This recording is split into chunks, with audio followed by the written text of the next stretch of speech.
with Whoop. Gain insights into how you train, sleep. Hey, good afternoon, everybody, or wherever you're in the world. Hope you're having a great day. You remember when the BBC told us Saddam Hussein has got weapons of mass destruction? Do you remember when CNN every 7 minutes was showing the toppling of the Saddam Hussein statue? The Iraqis were being liberated. They were so grateful. Total crock of absolute. Hey, Phil, good to see you, mate. The bloody CIA and the deep state. And Larry here, who is the former CIA intelligence analyst, I'm watching him all the time, is the absolute antidote to warmongering, CNN, BBC, etc. If you've not watched Danny's channel, Nima, and the Duran, these guys round the clock are producing great content, letting us know what's really going on, as opposed to all the BS the deep state is putting out through the mainstream media. So huge thank you for coming on, my friend. Hey, listen, I always appreciate the invitation. Enjoy chatting with you. We've got Larry's links, his website, sonar21.com, and his Substack in the description box. Please Yeah, Sean is a good interviewer, Phil. support his important work. I'll put him in the live chat as well right now. So, we recently saw then this attack on one of Putin's residences, an attack on the Russian nuclear infrastructure. I mean, how close are these psychopaths to causing World War III? If Putin were assassinated, for example, what happens next? Yeah, well, that's the oddity or decided insanity on the part of the West, that they assume that if they get rid of Putin, that somehow they're going to get Thomas Jefferson or George Washington, or the odds are they get Dmitry Medvedev. And Mr. Medvedev is a much more accurate. Although he's a lawyer, he doesn't approach international events like a lawyer. He is somewhat more emotional. I identify with him more. You get enraged and you want to respond. Putin's been very cerebral and has been the one always trying to find a way out of the confrontation without blowing the world up. So that's what I mean. The insanity of the West, they go, yeah, if we just kill Putin, that'll solve our problems. And that mythology has been such an integral part of Western foreign policy, particularly that of the United States. We'll call it the key man mythology, because you always say, hey, all we got to do is get rid of this one guy. That'll turn it around. Okay, so we got rid of Diem in Vietnam. Didn't turn it around. Got rid of Panama, Noriega, Saddam Hussein, Muammar Gaddafi, Bashar al-Assad is one of the latest victims. Or, kill Soleimani. Yeah, we kill Soleimani. The IRGC is just going to fall away. None of it ever works.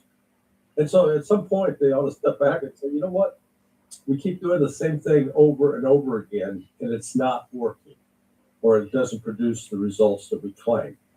So that was the issue with, we got to take out Putin. What struck me about that entire event was the Russian reaction to it, because 91 drones were launched, but not a one of them hit anything or killed anybody. Yet the Russian reaction was one of controlled fury. They were more angry about this in terms of what they were saying publicly and how they were reacting to it than they did in the aftermath of the Crocus Center terrorist attack that killed 143 people, or the attack on the bridge in Bryansk where it collapsed onto a train and killed, I forget what it was, about 18 people. So you got to say, okay, why did they react so strongly? And we now have reports that Vladimir Putin's family was actually at that residence in that area. And they viewed this as a direct attack on his family.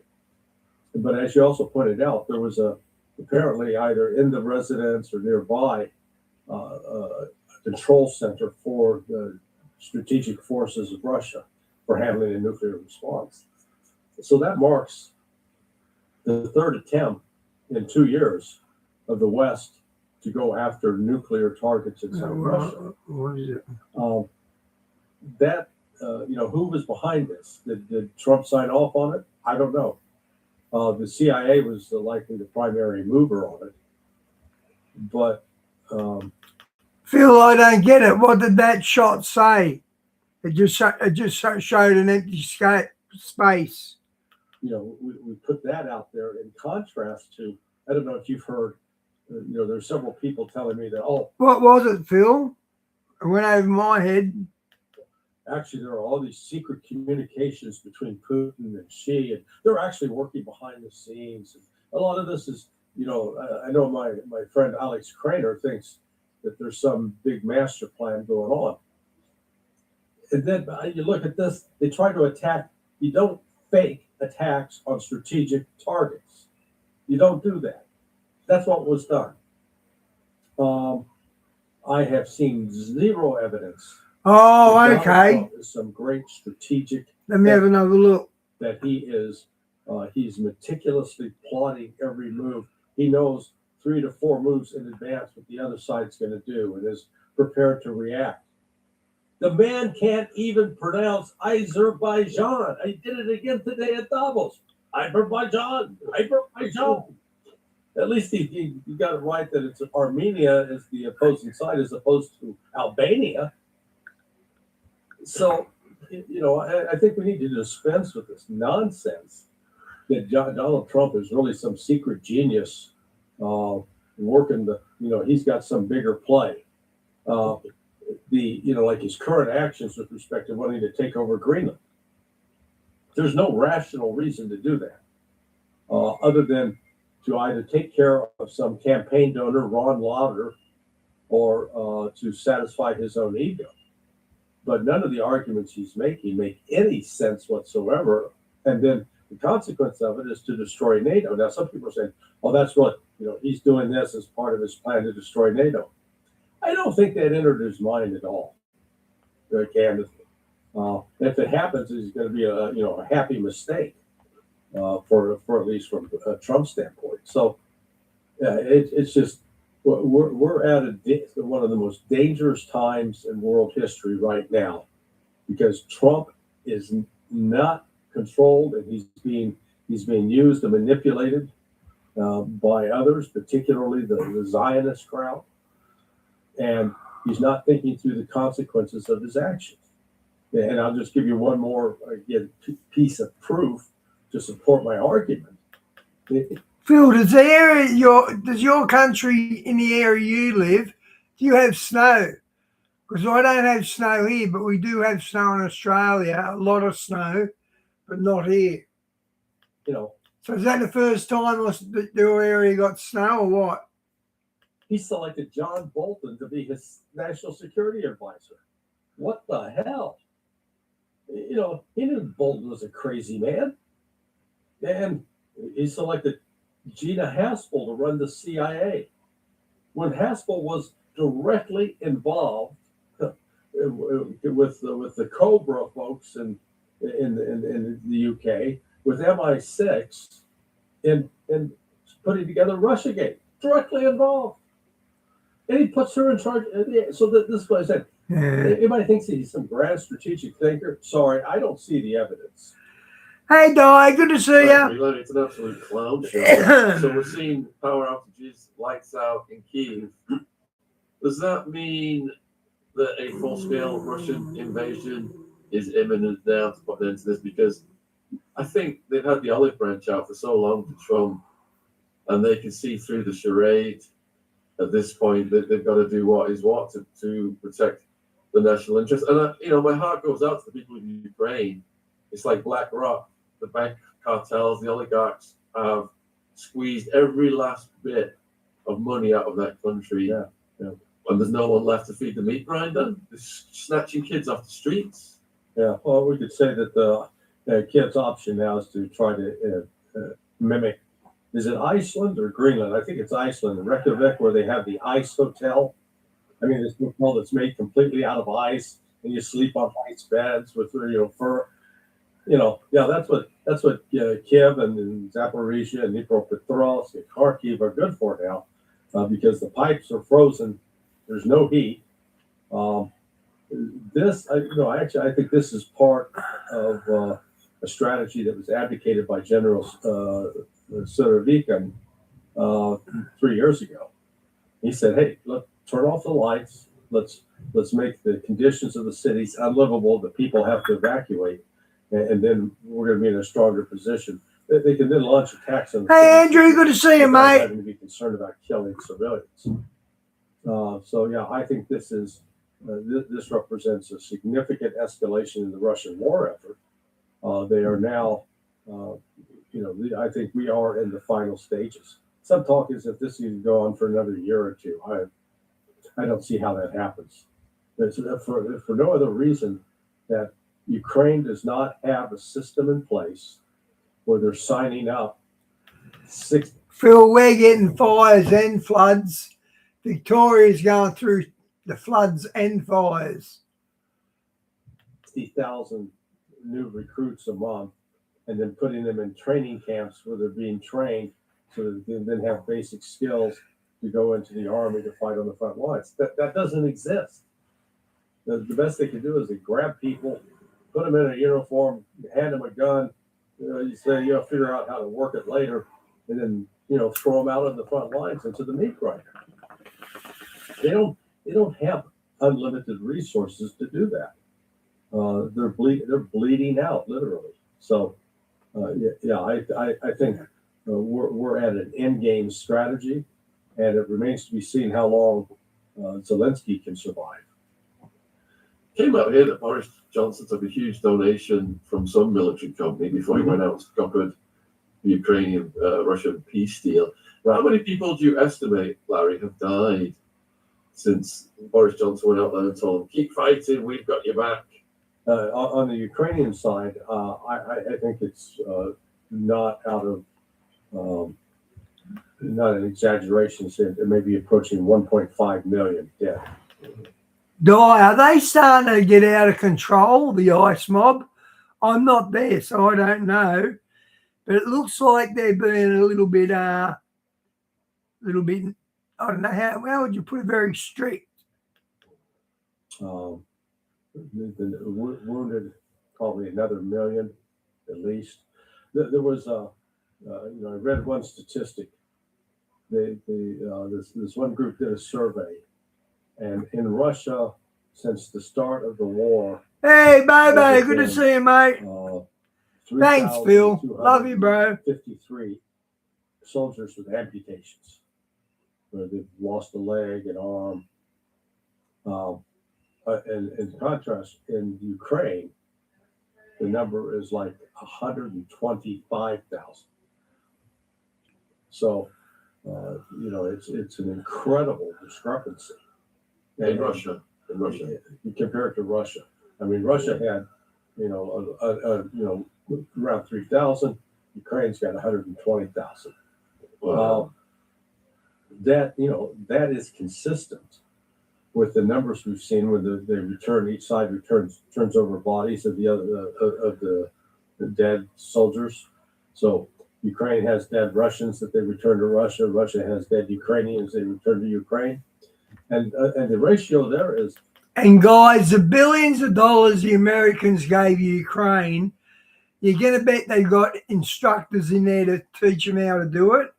So in my opinion, there's already U.S. forces in Russia.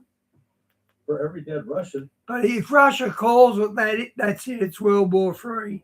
That's why I don't think they're calling it. There are 36 to 42 dead Ukrainians. And I mean, that's been going on for the entire last year. Those are numbers that go back to last January. So when you're killing the other side at a he does have a long Adam's apple rate of 36 to 42 to 1. I bet Michelle Obama's is longer. And your country is only now 19 million people. It's unsustainable. They keep on with this happy talk that look how resilient the Ukrainians are. They're fighting. They're slowing up the Russians, and then the West uses that. See, Russia's weak. It's Russia. Russia defeated the Nazis in 3 years. and they have been unable to defeat the Ukrainians in 3 years. Well, again, it's a different style of war. Number one, Russia has not fully mobilized for war. That's why it's called a special military operation. They haven't put restrictions and devoted all resources to producing all war material all the time. They've not conscripted every available breathing man above the age of 18. They've left it up to volunteers and those who have to normally get called to duty, the conscripts and some contract soldiers. But every life, I've been in Moscow 7 times since December 2023, and you really wouldn't know there's a war going on. Life goes on normal, people going about their business, streets are filled, businesses operating. So this is Russia has not approached it as a war yet. But what I find fascinating is listening to the Bobo, I had a dream about you last night, and I wrote down a likeness of you, so here we go.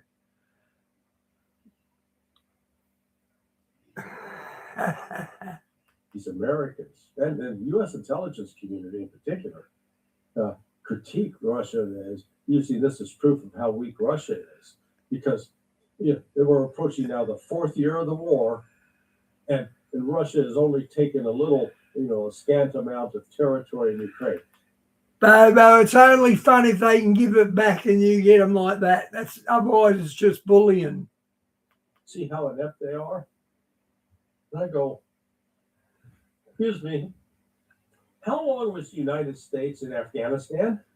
Oh, God, that'd be 20 years. And only in Afghanistan, we weren't fighting an army that was backed by Russia, an army that was being supplied with tanks and artillery pieces and medium-range missiles and intelligence. We were fighting a bunch of goat herders wearing flip-flops, carrying Kalashnikovs with an occasional mortar RPG, but they didn't have any kind of heavy weaponry, and they fought us to a standstill for 20 years. I was about to say that could be a good thing sometimes. The United States, these analysts need to shut the hell up, because it is they don't even recognize how weak the West is. And they keep focusing on. Yeah, when Biden pulled out of Afghanistan, I felt so sorry for you guys because that was such a bastard act. Apparently, he left something like $72 billion worth of military technology behind as well. Gee, I wish we could do something about Biden, as in lock him up. How supposedly weak Russia is. And here's Russia fighting. If you look at the combined economies and number of people of the United States and all the NATO countries, yeah, Russia is fighting a Goliath and beating it. Yep. Restaurant's flat. Are you on the other? No, just go with sounds. Care comes naturally if hearing is. Hey, folks, some great memories at Eagle Farm Restaurant, especially in the Strabo Canyon. Yeah, and the Afghans, they kicked the Brits out a long time ago. Yeah. They went up against the Russians. Afghanistan used to be a Buddhist country up until about the year 2000 when the Taliban took over. They had these giant statues into a mountain, and they were like 100 feet tall, and they were Buddhist statues carved into a mountain. And I remember the Taliban blowing them up. Tough people. So we saw the Oreshnik response then to the attempt on Putin's property. How effective was that response on the infrastructure in Ukraine? Well, yeah, they described, so they launched the Oreshnik missile more than a week ago. And Sniffy Joe, Uncle Sniffy Joe, whenever the kids are around him in the White House, he used to sniff them. And their parents used to let him sniff them. Man, he sniffed my kid. I said, what do you think you're doing, mate? there's reported it hit this underground gas storage facility, the largest in Ukraine. 50% of all the natural gas stored way, in Ukraine Di. is at that facility. That's supposedly knocked out. But I think the more important strike was on an airfield that was both a repair center for the combat aircraft and a drone production facility. So, that was destroyed. But, I think right now the focus is Russia is now committed to taking out and turning off all the lights in Ukraine. That there will be no more electric power to sustain. Right now, Ukraine is relying on several nuclear power plants that still provide some flow of electricity to some areas, but it's not adequate to meet the need of the Ukrainian people. So, you've talked about the millions of people that have died, blood sacrificed by the likes of Boris Johnson and Tony Blair and War on Terror. These people, I don't know how they sleep at night. So when Boris Johnson was asked here about scuppering the peace deal, he blamed it on the right-wing neo-Nazis of Ukraine, putting pressure on Zelensky. Is there any truth to that? Diane, they're getting more violent each week. As each week goes by, they're that little bit worse. Next week, they'll be a little bit worse. I think we're beginning to go into tribulation, guys. I really do. No. Well, the Boris Johnson, along with Joe Biden, and then Secretary of Defense Lloyd Austin, they were the ones putting the pressure on Zelensky to not cave. But sort of the backup to that is, the right sector, the Azov group, they too don't want to end the war, and Zelensky is really he's somewhat being held hostage by them. I don't think there's any doubt about that. But also the other dimension here, what people are failing to focus on, this is all about the money. The Ukrainians, with Zelensky and a variety of people, they've taken a minimum. If it's only about the money, they would have concentrated on Venezuela, because that's got the biggest oil deposits in the world. And it's been flat broke for 15 years, run by a socialist nut job. Of $48 billion since March of 2022. And I know that because I have a good friend who's directly involved and actually helped kick off that investigation, but brought the evidence forward. So when you're looking at 48 billion, and some estimate it may be as high as $105 billion. So that's almost a third of the 360 billion that the United States has supplied. That's a lot of money. And there are people getting paid. There are members of the U.S. Congress, senators and legislators. I've been told that one of the people that received money, or actually two that received money, are Lindsey Graham and Chuck Schumer. Now, what a surprise! But that's what I've been told. So that should be investigated to uncover. Is it likely that Kaya Kallas has got money? I'd be willing to place a large wager that is in fact the case. Ursula von der Leyen, her too. I mean, they spread the wealth around. There's such a financial interest to keep a financial incentive to keep the war going. That's what we're seeing. Extraordinary profits are made from war, and the longer they can keep it going, the more these parasites can pocket these super profits. But it's the expense of the kids getting snatched off the streets, getting sent into the meat grinder. These psychopaths have got no consciences whatsoever. No. And they coat it in that, got to protect ourselves from evil Putin. Yeah. He's going to take over Europe. That's what Keir Starmer's telling us here. It's going to be Ukraine first, and it's going to be Poland, and he's just Hitler. It's Hitler all over again. But isn't it the case that Russia has been invaded 5 times by the West in the past few hundred years, including through Ukraine? And Russia's not really attacked us. Well, Well, yeah, I mean, excuse me. But just people need to start asking themselves some basic questions, and let's be very objective about it. Which country in the world today has more than 700 military bases in foreign countries scattered around the globe? Is it Russia? No. Is it China? No. How about Russia and China combined? I'd be willing. I haven't researched it in depth to know the precise number, but I'll bet you it's less than 10 in terms of foreign military bases with either Chinese or Russian forces stationed there. The United States is over 750.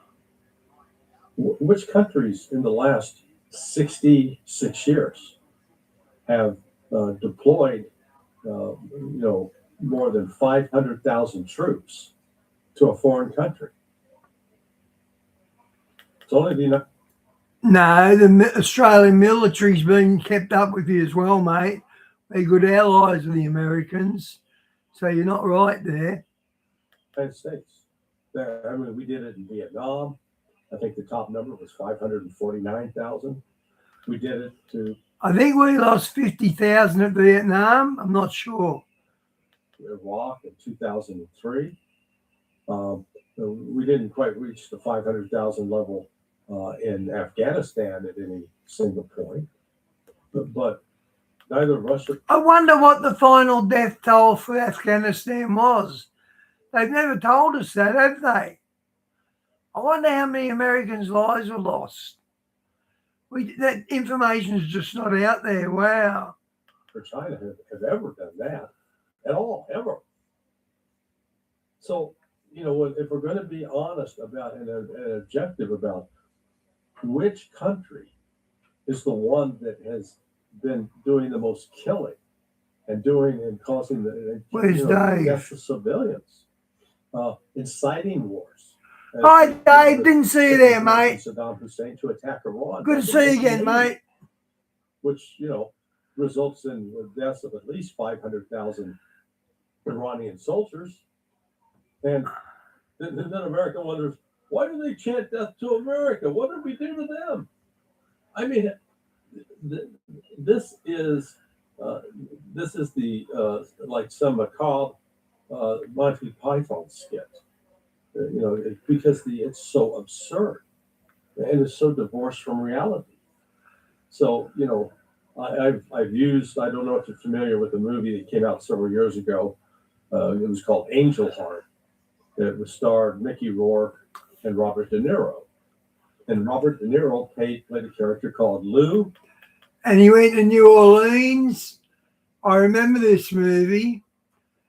The girl who played Cosby's daughter in that TV show, she was a star in it as well. Cypher. Losing it. Okay? Yeah, it's sort of a quirky way to say he was the devil. And he hires Mickey Rourke to say, hey, you got to find this guy who's doing all this murdering. He's killing all these people. The entire movie is about Mickey Rourke's hunt for the killer. It turns out he's the killer.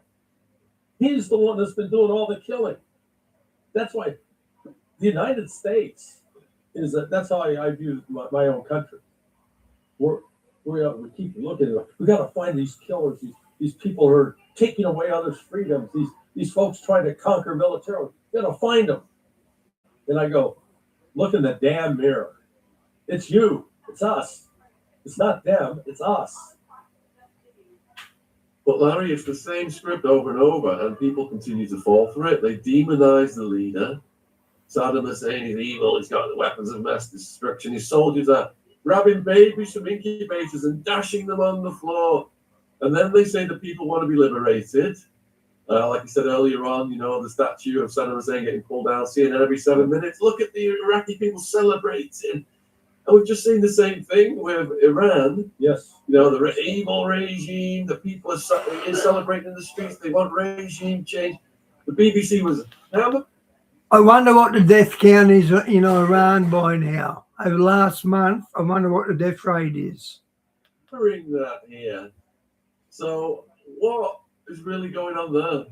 Well, again, the U.S., CIA, MI6, Mossad working together had put together this very, I describe it as sophisticated intelligence op to try to affect regime change in Iran. And the notion that all of this just sort of suddenly developed organically on December 28th is just, pure bollocks. This had been in the works for quite a while. And part of that plan was infiltrating Starlink terminals into Iran, getting those set up and operating around the country so that the foreign intelligence organizations could coordinate, communicate with those folks, organize actions, help provide information about where to obtain resources that were being smuggled into the country. And they smuggled in addition to the Starlink terminals, weapons, firearms, and ammunition. And so, but Diane, I'm with Trump on that one.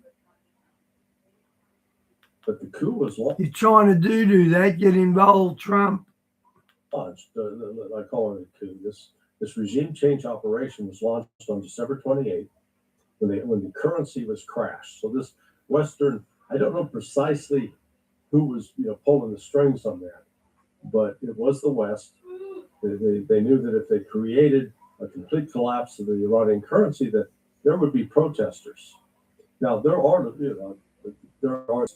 and then you start a propaganda campaign where you start putting out news items from like Iranian International based in London and other groups that have been on the payroll of whether CIA, Mossad, or MI6. And so you start building this narrative in the West. Oh yeah, look at this. The people of Iran are rising up against the oppression of the mullahs. No, they're pissed off at Pezeshkian. They weren't angry at the Ayatollah. And there's quite a difference there. So it's like right now, and let's use England as an example.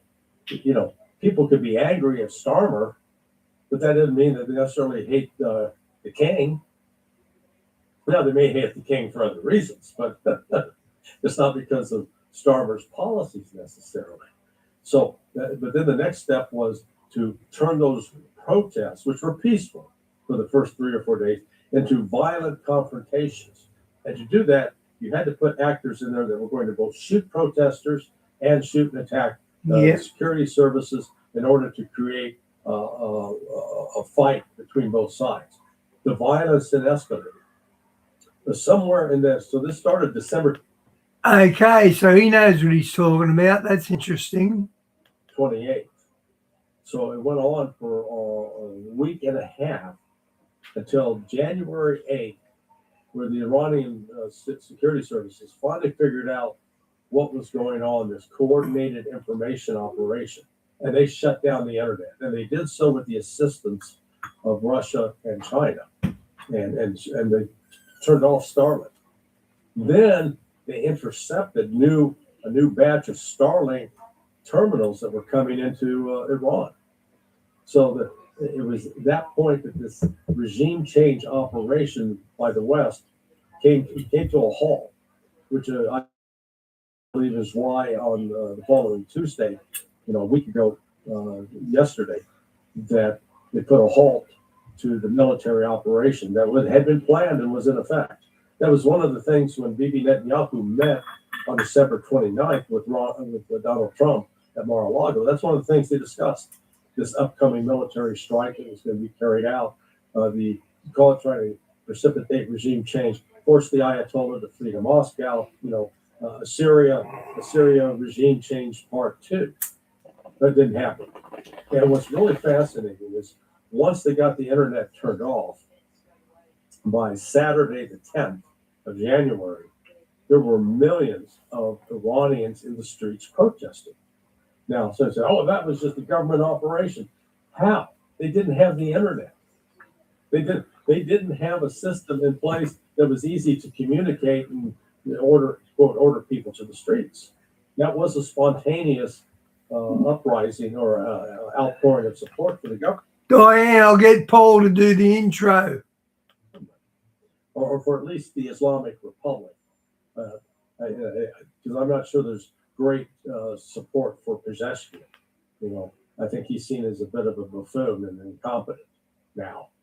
But so this is again more Western drama where we can't leave our hands to ourselves. We're constantly meddling, molesting others. So how is this going to be resolved then? Because if we go back to the 12-Day War and we saw the polite bombing of the dirt and Trump claiming it was the greatest military operation since the invasion of Normandy, and then we saw the response where Iran hit the military base informing them. Thanks, Di. I remind you of Paul now. Great. I'll get the hairdo like his. And I'll go, are you serious? Hasn't got the same ring, has it? We're going to do so, remove everyone so Right. there's no casualties. And then we just saw, we thought there was going to be an imminent bombing of Iran by Trump just recently. Yeah, last Tuesday, What? a week ago Tuesday. Yeah, why was that? Why do you think that was stopped? And what do you think is going to happen next? Well, no, the reason it was stopped, as I was saying, is that the attempt to force to create enough chaos in Iran through this, the staged protests and the outside influence, that had collapsed on January 9th when they turned off the internet. And if the internet, if they continued, they would have continued to spread the violence and incite these collaborators to go out and attack the forces. Then they would have conducted that attack, or that would have potentially decapitated at least the military political sector. But when Trump was informed the operation's been shut down, they shut off the terminals, they shut off the lines of communication. That's why I think that didn't come to pass. Number one. I had anticipated that they would have moved, it was clear they were moving to do it. I mean, they were withdrawing U.S. personnel from military bases there in the Persian Gulf. But Trump got word. Now it's not going to, our chances of success are significantly reduced. So what they're going to work on now, I believe, in the next month or two, is get all the military assets in place so that they can at least suggest they have a better chance of taking out the decapitation strike on Iranian military and political and religious authorities. So this is where again my good friend Alex Craner and I disagree. He thinks they're never going to do it. I think they're absolutely going to do it. They can't help themselves. They have convinced themselves that they can do it, that they've got the power, even though they lie to themselves. And, I put some of the blame of this on Iran itself. They didn't finish, they had a chance to finish the job in June. They'd suffered significant damage, but they were inflicting much more damage on Israel, damage that Israel could not recover from. And so, what makes this next potential round so dangerous that Iran has accepted support and help from Russia and China, number one. And I think they're more resolved that they will shut down the Strait of Hormuz, which will close off 45% of the world's daily consumption of oil will be cut off. 45%. That is going to have devastating effects on global economies, except countries like Nigeria and Russia, who the price of oil will be so high they'll be reaping tremendous profits. But those countries dependent upon oil imports will be suffering dramatically. So mainstream media were just hammering, liberate us, America, come on, come into Iran, get rid of this evil regime. Like we're supposed to think the Iranian people are so stupid they want their country turned into the killing fields of Iraq or Afghanistan or Libya. But what Larry's saying is they foment the fake overthrow of the government with the agent provocateurs. Then they bomb the crap out of the country because they can exploit the resources, get them for pennies on the dollar when there's absolute chaos. Yeah. Is that one of the schemes? And you're talking about the oil. And when they rebuild the areas they destroyed, they get a percentage of ownership. That's what China's Belt and Roads Initiative's about. Fix ports in poor countries, and when they can't pay their way, take over their ports and highways.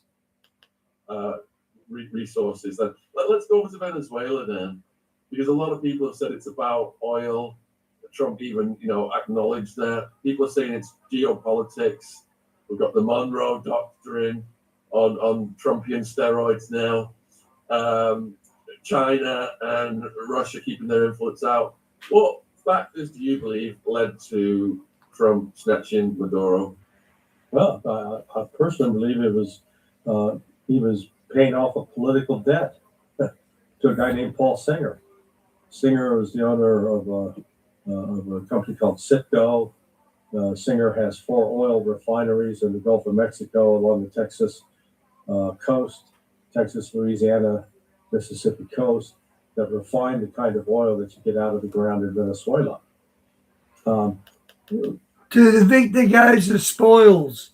That's been history from the beginning. Let's first deal with there's so much lies and disinformation and all of the explanations that have been put forth. Venezuela on a good day is producing 700,000 barrels of oil per day. The total OPEC and non-OPEC total global production of oil is 45 million barrels per day.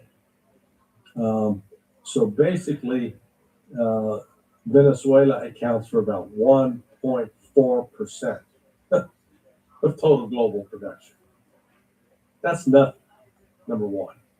Number two, the oil that it produces is more expensive to refine because it's such heavy, thick oil.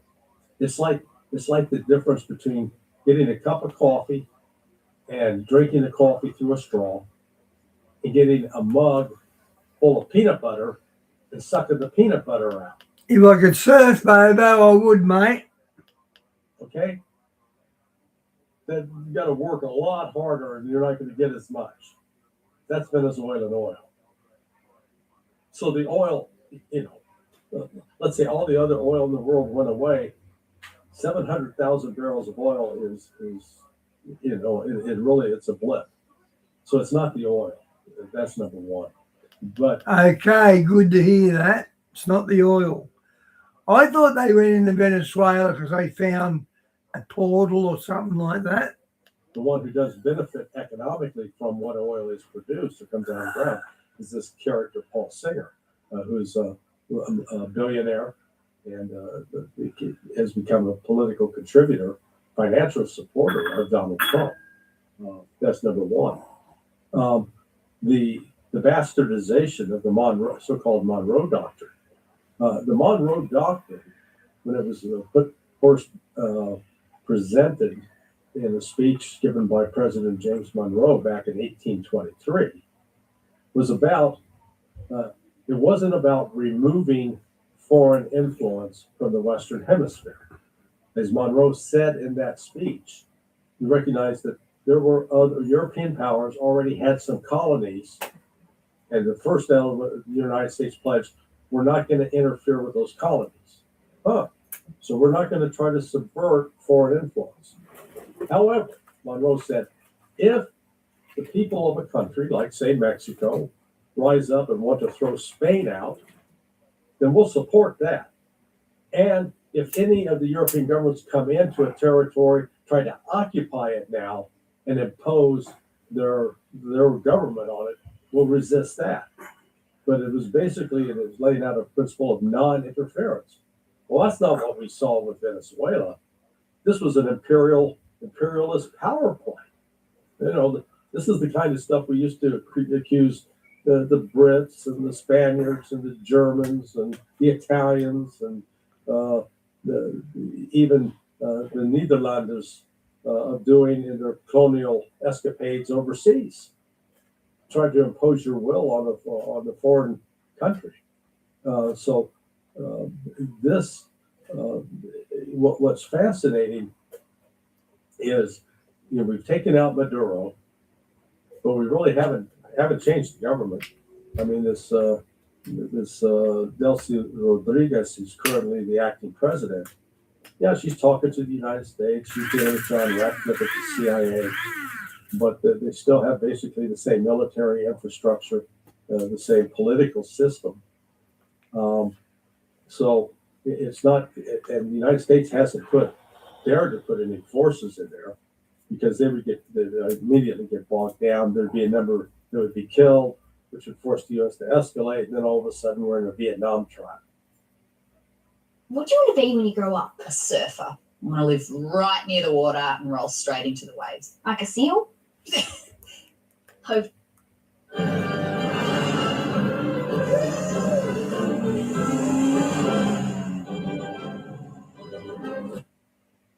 So you sit back and scratch your head. What the hell was this about? Well, it was about trying to keep out Chinese and British and Iranian influence, except so far Delcy Rodriguez hasn't come out and said to all those countries, screw you, stay away, we're going to only work with the United States.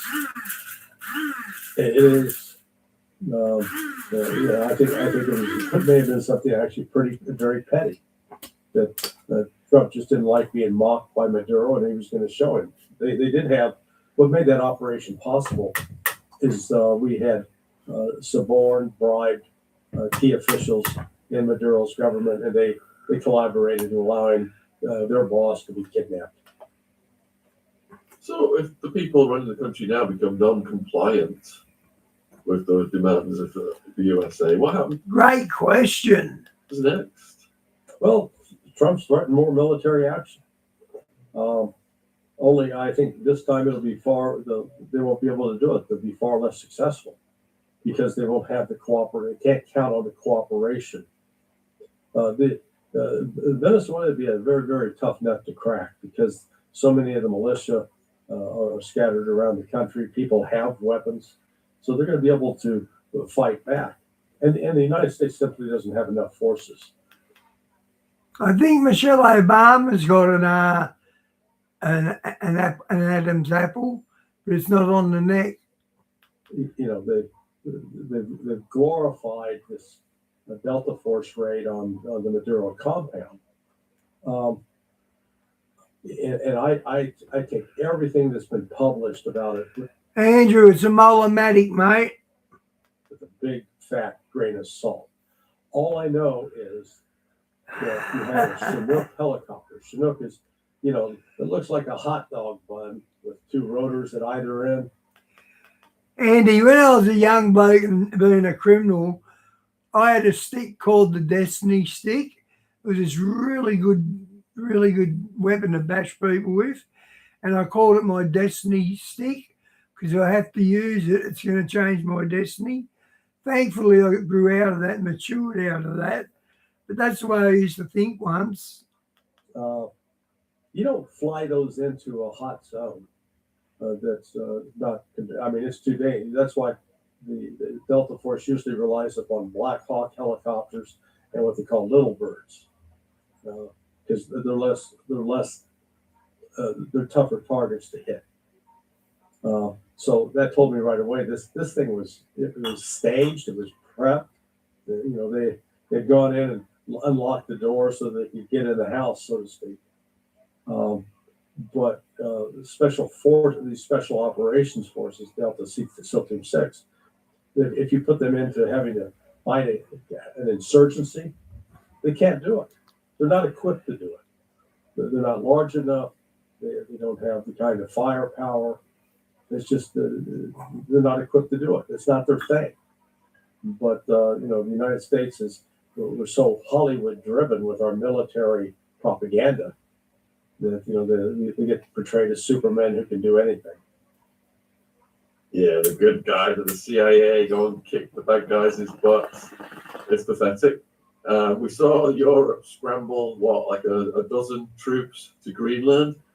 How tough enough to crack is Greenland? That's pretty pathetic. Well, back in what was it, summer of 1990? Was it 90? Yeah, we had when Trinidad and Tobago had an internal coup.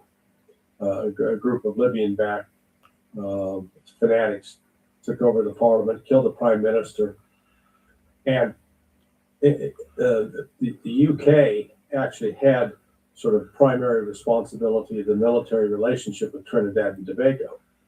So I recall at the time, we had a response from, I'll call it a paramilitary response from the U.S. side, and we're coordinating with the Brits. Basically, we were able to get U.S. personnel into Trinidad and Tobago quicker than SAS could get mobilized and flown across the pond. So,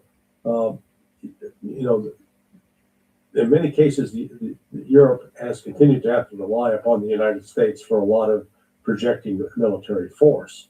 So this was laughable when, basically about 18 total soldiers from 6, 7 different countries show up in Greenland. It's like that old book, The Mouse That Roared. It's comical. And then the Germans showed up and they lasted 36 hours, and then they hopped back on the plane and flew out. But apart from this comedic element, and I think it is very, very funny, it does underscore that there's a breakup now underway between the United States and Europe. I don't know where he is. He's hanging with Gabe, Andrew. This is. He hangs around Gabe the most. I done that on purpose because I knew she'd get on with him great. So he hangs around her mostly, but he has his moments loving his dad. This is going to be an ugly divorce, So here we are. We're like, the couple that's been married for, Bobo, he took the newspapers to court and tried to sue him. And as he's describing his evidence, he started talking about Meghan Markle and he started crying. There's a 40-year-old man in court crying because his girl got such a hard time. Married now for 80 years, going back to the end of World War II. And now the United States is basically saying, we want to start sleeping with the neighbor.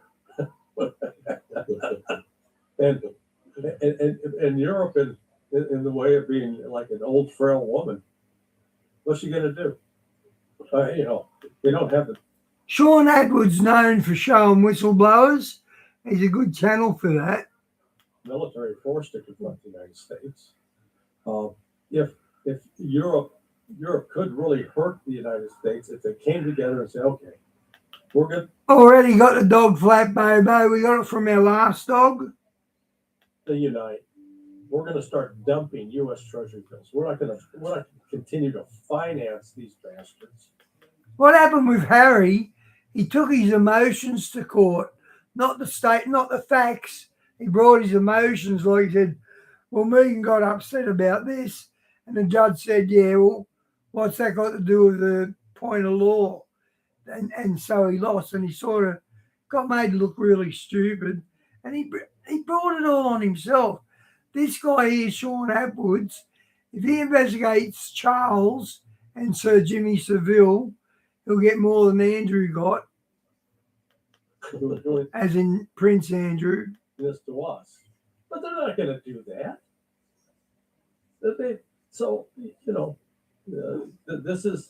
This is like that scene in those movies where the weak accountant gets sent to prison, and the guy next door shows up and says, "Okay, they give you a choice. You're in prison. You can be the husband or the wife." And the accountant says, Bobo, I will say this. Harry is part of the royal family somewhere because he's got the same beady eyes as Queen Elizabeth. If you look at their eyes, they've got the same eyes. "Well, I'll be the husband. Good. Get over here and, perform this sexual act." It's that kind of abusive relationship. And here's Europe just, have you watched what Trump did today in Davos? Making fun of Macron and Starmer. I mean, he's just, just lighting them up. Oh, I'd like to see what he said. I missed that. And all Europe can do is sit around and, fret and complain and, but they're not going to stop this. I think Trump is going to take Greenland. And there's no reason to take Greenland other than just to show. Andrew, if you see that James Hewitt's profile next to Harry's, I've got to admit they look exact. Europe, we can do whatever the hell we want and you can't stop us. What's the resources map? I'm putting a map up now. It looks like on this map that Greenland is as big as America. And if America takes over Greenland, it would be bigger than America. It would be like this. Would it be the second biggest country in the world? It would be bigger than Canada? Yeah, second in terms of land mass. It would be larger than Canada, but still smaller than Russia. And is Trump saying it's like a buffer against Russia to ride over there? Again, this is the gaslighting, the lies that are being presented. Why does Russia would want Greenland? Does Russia need more natural resources? Russia already controls the largest number of natural resources in the world. It is the number one country. Well, it needs. And you pick a trade fight with them. That's not very smart. Greenland in order to get access to the Arctic Circle. Excuse me? Look there. Oh, at that map. Russia covered. I said that because Greenland's a gateway to the Arctic. I said that yesterday, guys. It's about 1/3 to almost 1/2 of the circumference of the globe at that point. With complete access to the Arctic Circle from anywhere along that northern coast. And unlike the United States, who says, oh yeah, we need Greenland so we can control what the Russian and Chinese do and get access to the Arctic. The United States has one icebreaker, one functioning icebreaker. They actually have two, but one of them is broken, okay? So you got one that functions. Russia has 10 nuclear powered icebreakers and 30 non-nuclear powered icebreakers. I mean, the United States is not even in any dimension capable of competing with that. And so Russia doesn't need Greenland, and China, that's more than halfway around the world for them. Again, what do they need there? When they're working with Russia, they've got the partnership with Russia, and Russia has provided them access to the Arctic Circle. So this is a lie. This is a red herring. It's just been put up there as an excuse. But let's go with it. Let's say that Russia and China were threatening Greenland right now. Well, even though Greenland is not part of the European Union because of its relationship with Denmark, it still would be have protection from NATO. And all it would have to do is say, do they help? Come save us. The Russians and Chinese are coming after us. We don't have a single instance that I can find in the last 70, 80 years where the United States made a request to put military forces or move military personnel or post military assets in that. Okay, here's how to destroy flat Earth. They reckon there's an ice ring around the Earth. I see the North Pole. I see the South Pole. I don't see an East and West Pole. If the Earth was a ring of ice to keep the water in, that's what I'd see. In fact, it's the Bahamas in one of them spots. And region that was ever rejected or turned around. Not the case. So I'm far from a flat earther, and I think it doesn't take much thought to work out it's bullshit. I don't know the motive for lying about this, but someone started lying about it. Why do you not allow Denmark to continue with this relationship? Let the people of Greenland decide on their own if they want to stay part of Denmark, or if they want to join the U.S., or if they want to be free and independent. Let them decide. But oh no, we got to take it ourselves. Personally, Greenland should say, nah, you invite me onto a sinking ship, because that's what's going on. You rename whatever the main city in Greenland is as Trump City, Trumplandia. It'll no longer be called Greenland, it'll be Trumplandia. So what's the next step, Larry? I'm just going to put the Oh, Trump bill? If Trump takes Canada, then they can have one block of land right there with all three pieces. Well, like Hitler annexed Austria. Yeah, or Czechoslovakia. No, it's the same thing.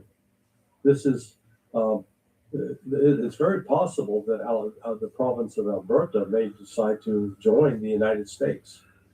But again, that they can start that process, but it still has to be ratified by the 2/3 of the states in order to accept to accept a new member or a new entity. And so a lot of this is Trump's setting in motion things that will never be resolved until he leaves office. That's an important thing for people to understand. But again, this geopolitical drama that's taking place in public about who's going to control Greenland is it behind the scenes. What's going on economically is probably more important because there's a bond crisis in Japan right now.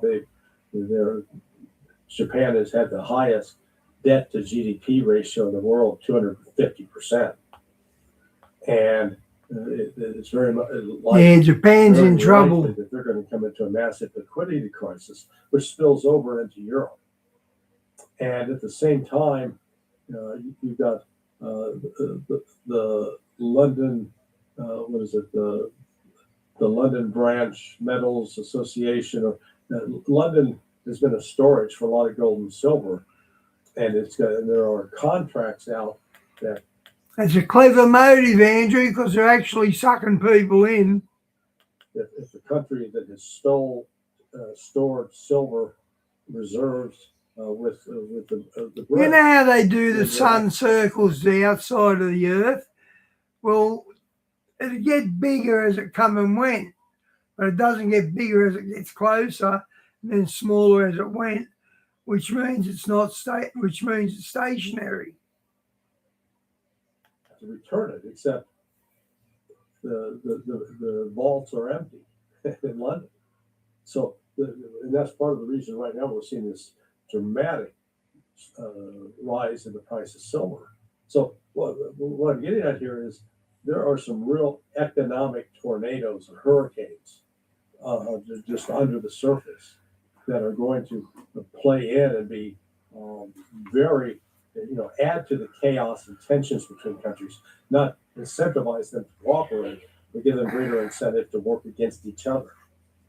And so, very much in the midst, we get a major financial crisis in the midst of all of this political crisis.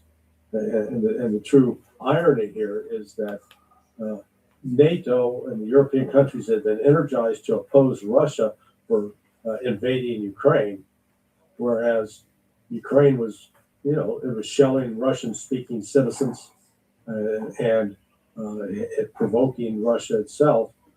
They now have to confront the reality that it's the United States that's taking territory without any provocation. I mean, it'd be one thing if Greenland had moved into the existing U.S. bases that are on Greenland and said, "Get the hell out, shut down. You're not flying out of here anymore." They haven't done that. And yet, if you're watching what the media coverage is over here in the United States, it's like everybody, yeah, man, that Greenland, we should take that. Very frightening. Yeah, I saw the seizure of the Russian 300 billion, whatever it was, increased pressure on de-dollarization. But I'm interested in an even bigger sum, the $1.5 trillion that Trump has announced the war budget is being increased. I see Intel stock is up 10% today. Where's all that money going, Larry? Good question. To his the Golden Dome and his big, beautiful, badass battleships. You know, he wants, you know, God, this is Trump. Trump is behaving like a guy in the night, you know, let's say a president in the 1920s, who's decided that he's going to open a gold-plated buggy whip factory. By God, we're going to have the best buggy whips around. And somebody to the advisor said, "But Mr. President, the horse and carriage days are over."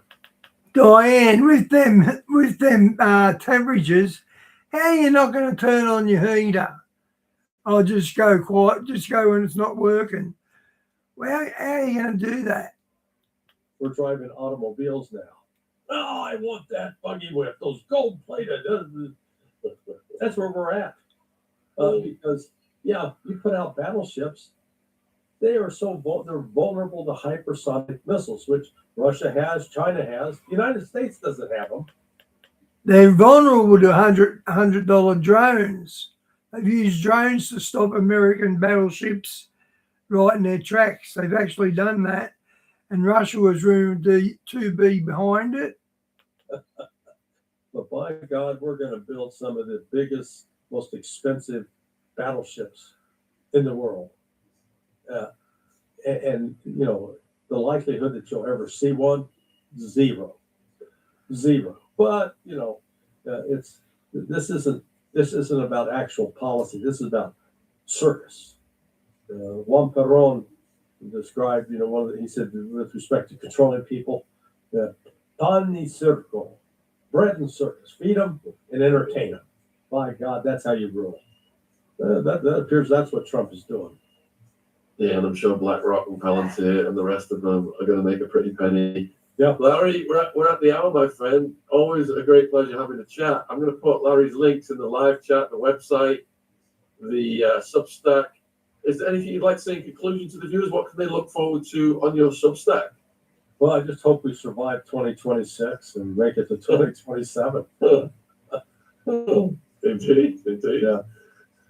All right, my friend. I'm going to close the show and let you go. Thank you for spending this time with us and take care. Cheers. Hey, thanks, Sean. Bye-bye. Thank you, Larry. Bye-bye. Wonderful. Good interview, guys. Guess, guys, you know, just says it as it is. We're all getting the mainstream media nonsense rammed down our throats. The same parasites that told us Saddam has got weapons of mass destruction.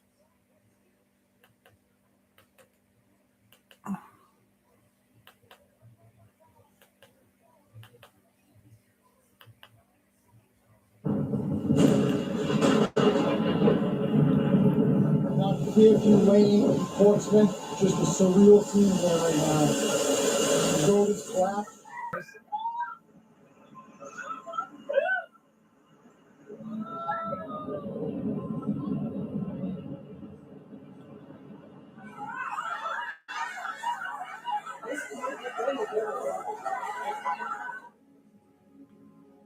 Jerusalem has survived war, earthquakes, and centuries of upheaval, but what unfolded recently did not come from conflict or human hands. Instead, it began beneath the ground. Fire rose from ancient stone without eruption or warning. Then, rivers withdrew almost overnight, not evaporating, but vanishing. Soon after, the earth trembled quietly, shifting foundations without collapse. And above it all, lightning struck the dome, fire without rain, touching gold, then retreating. These are not isolated incidents. They are converging signals. Earth, water, sky, and fire responding at once, measured, restrained, deliberate.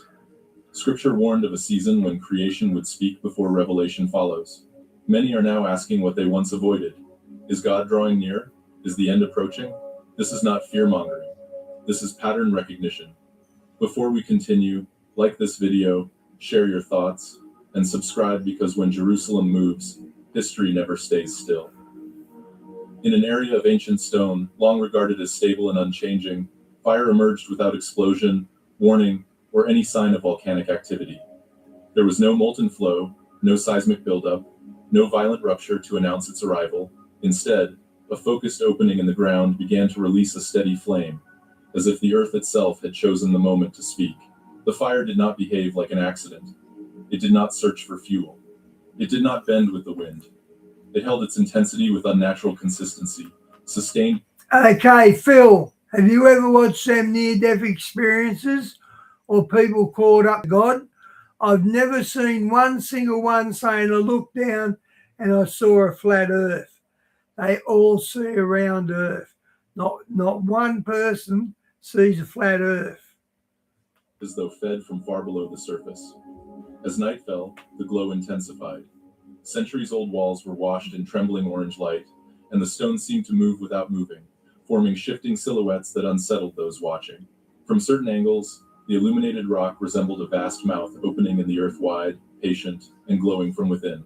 Witnesses reported a heaviness in the chest that could not be explained by heat alone, a tightening of the air, a sense that the ground beneath their feet was no longer inert, but alert. Many said it felt as though the land itself was awake. What disturbed observers most was not only what appeared, but what did not. There were no tremors Okay, baby. Good night, mate. God bless. to precede the event, no geological shift to justify it, no human activity capable of producing such a precise and sustained flame. Yeah. The fire did not flicker like an exposed blaze. It remained constant, unchanged over time. As minutes stretched into hours, the earth seemed locked into a new state, refusing to return to silence. Ancient language began to surface in conversation. Words once read as metaphor felt suddenly literal. The earth opened its mouth, as written in Numbers 16:32. The foundations were laid bare, as Psalm 18:15 describes. For many, these verses no longer sounded distant or symbolic. They felt descriptive. The absence of violence made the moment heavier, not lighter. Fire that destroys can be explained away. Fire that rises calmly demands attention. Among those who witnessed it, a shared conclusion took hold without being spoken. This did not feel like an isolated incident. It felt like an opening, a warning rather than an end. A sign that something hidden was being revealed, not through chaos, but through restraint. Scripture repeatedly teaches that before judgment comes exposure, and before the end comes a call to wake up.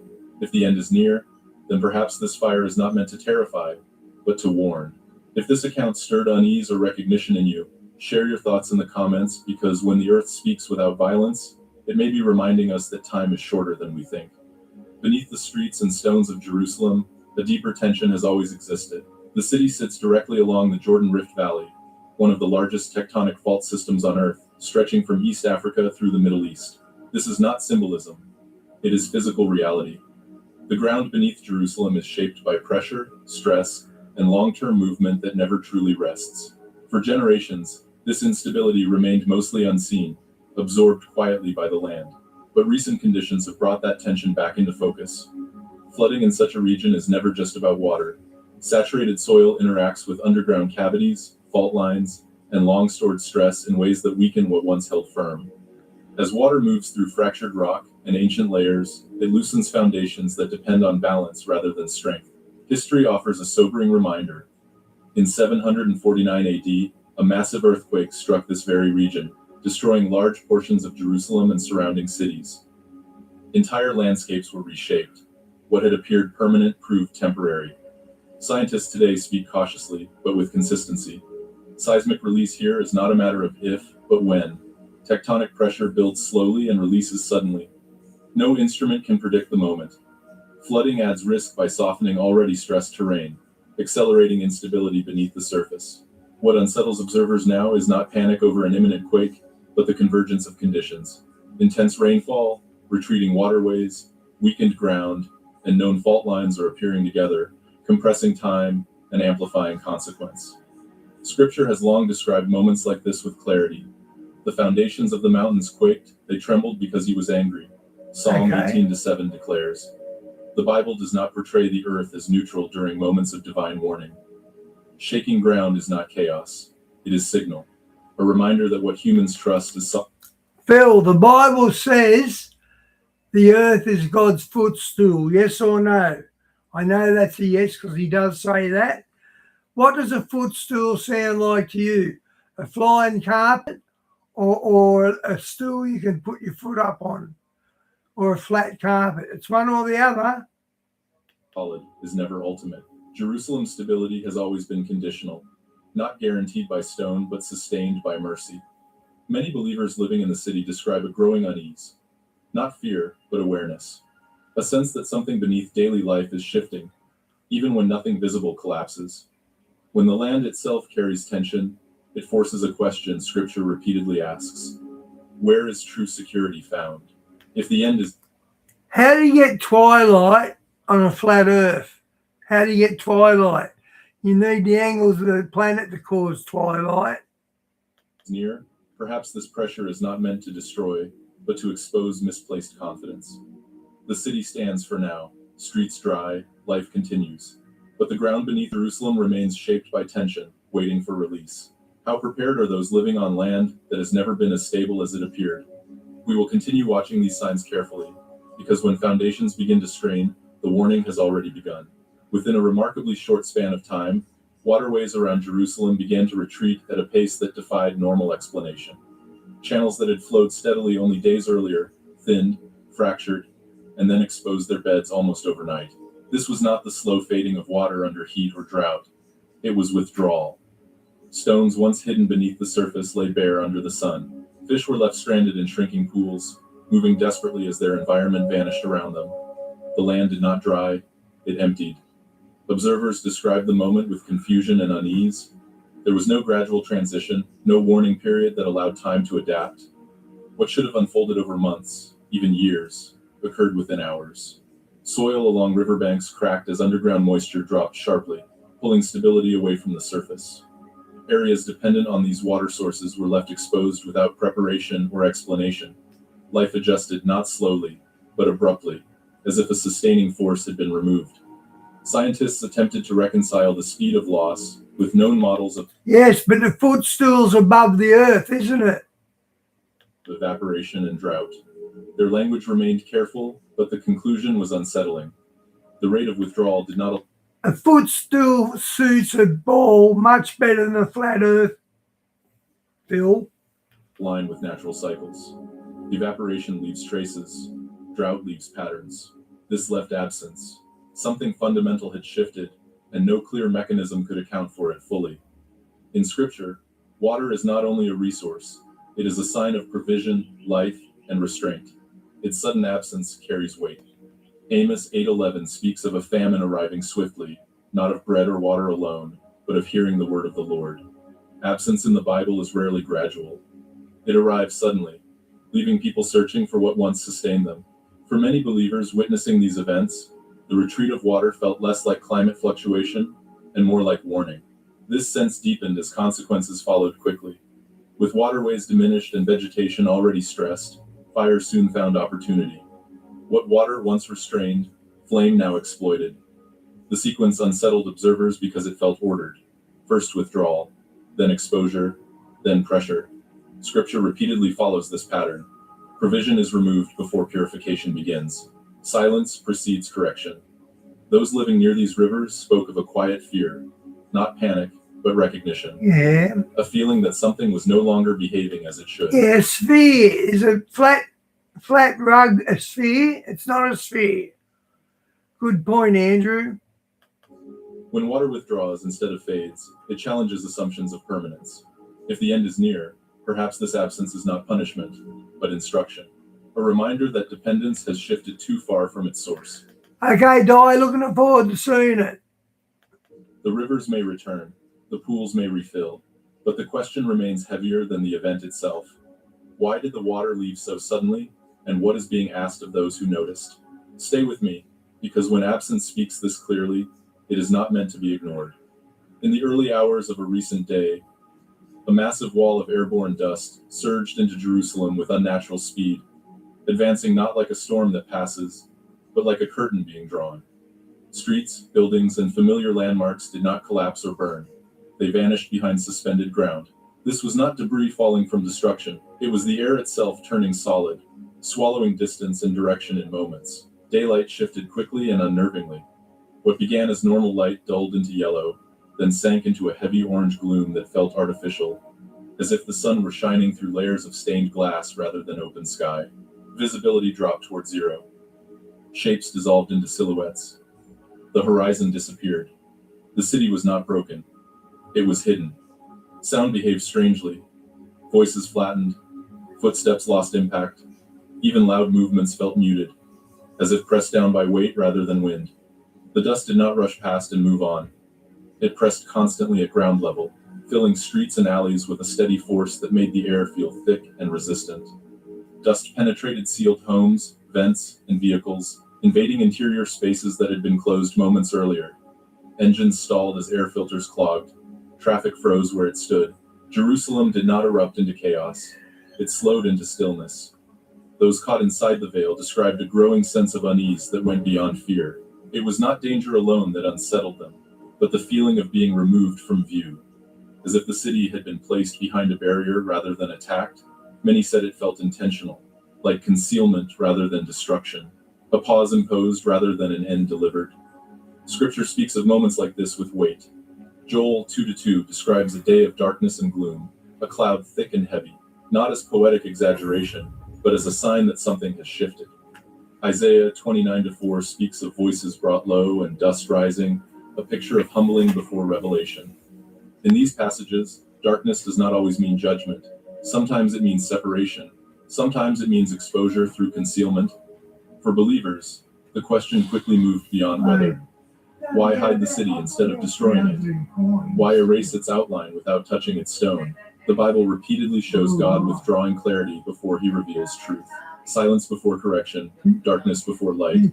If the end is near, perhaps this veil is not meant to terrify, but to warn, to remind that visibility is not security, and presence can be withdrawn before accountability arrives.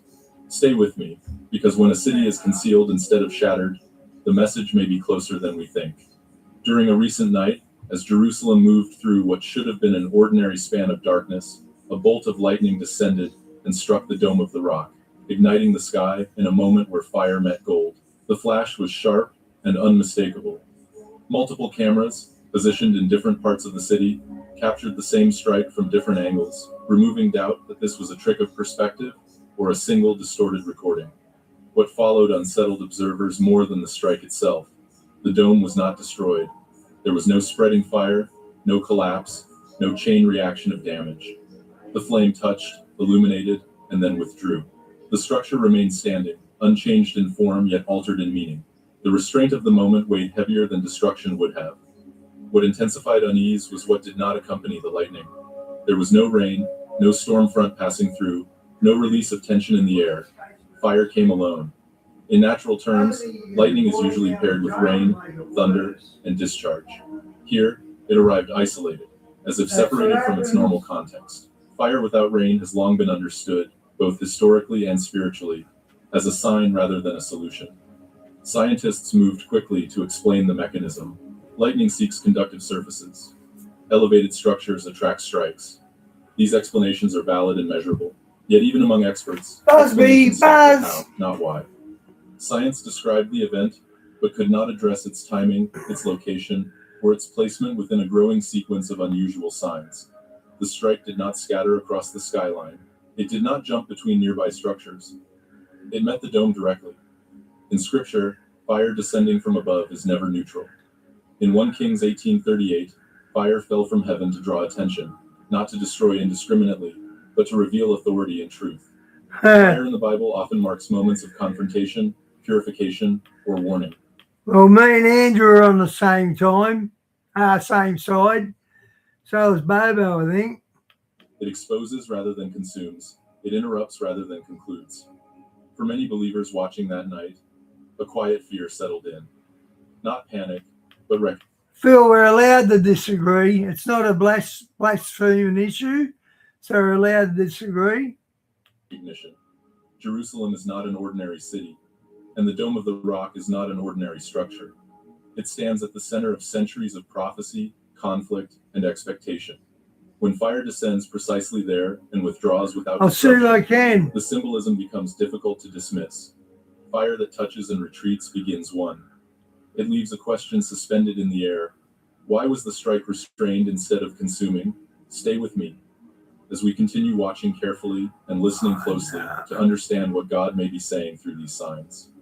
During a recent period, as Jerusalem moved through what should have been an ordinary stretch of weather, the sky changed abruptly. Black clouds sealed overhead with unusual speed, not rolling in gradually but closing in as if drawn tight. The atmosphere felt compressed, heavy, as though the air itself had been pressed downward. Witnesses described the moment not as the arrival of a storm, but as the loss of open sky. Winds surged next, violent and focused, racing through ancient stone corridors where sound and pressure intensified. Gusts funneled between walls that had stood for centuries. It's too small, you won't see it if I show it. But I'm reading some of the questions, interesting. Amplifying noise into deep, unsettling roars. The wind did not scatter freely. It pressed, rebounded, and returned, creating the sense of containment rather than passage. Almost immediately, rain followed. Not as a steady fall, but as sudden release. Drainage systems were overwhelmed within minutes. Roads transformed into uncontrolled currents, dragging debris, fragments, and objects meant to remain anchored. Pressure shifts became visible. Okay. Windows shattered not only from impact, but from strain. Objects meant to stay indoors became airborne without pattern, lifted and thrown as if the usual rules of weight and shelter had been suspended. Vehicles stalled. Movement slowed. The city did not feel assaulted from outside. It felt sealed, shut from above. What disturbed many observers was the character of the storm. This did not behave like weather that arrives and moves on. I'm flabbergasted at that. I'm going to have to read more of that.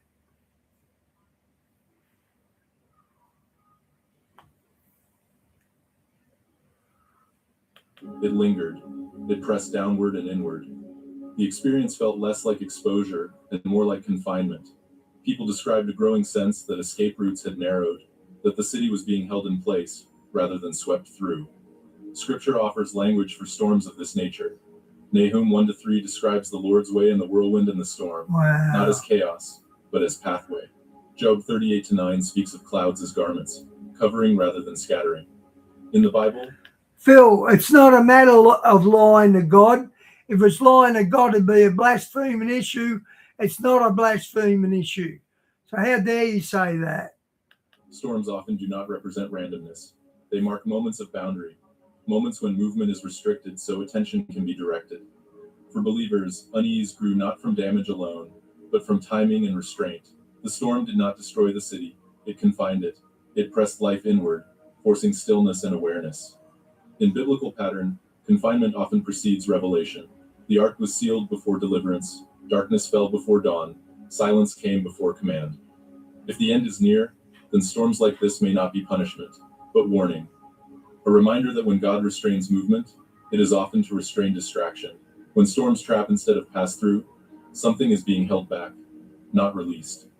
When the clouds finally lifted and the waters receded, Jerusalem remained standing, yet altered. The sense of confinement. Phil, just because we don't agree with your interpretation, it doesn't mean we're calling God a liar. We're thinking you've got it wrong. I could be wrong about that. Diane just sent me some interesting scripture about flat earth. But when we're saying we weren't actually having a shot at you. Lingered longer than the rain. And it's not a salvation issue.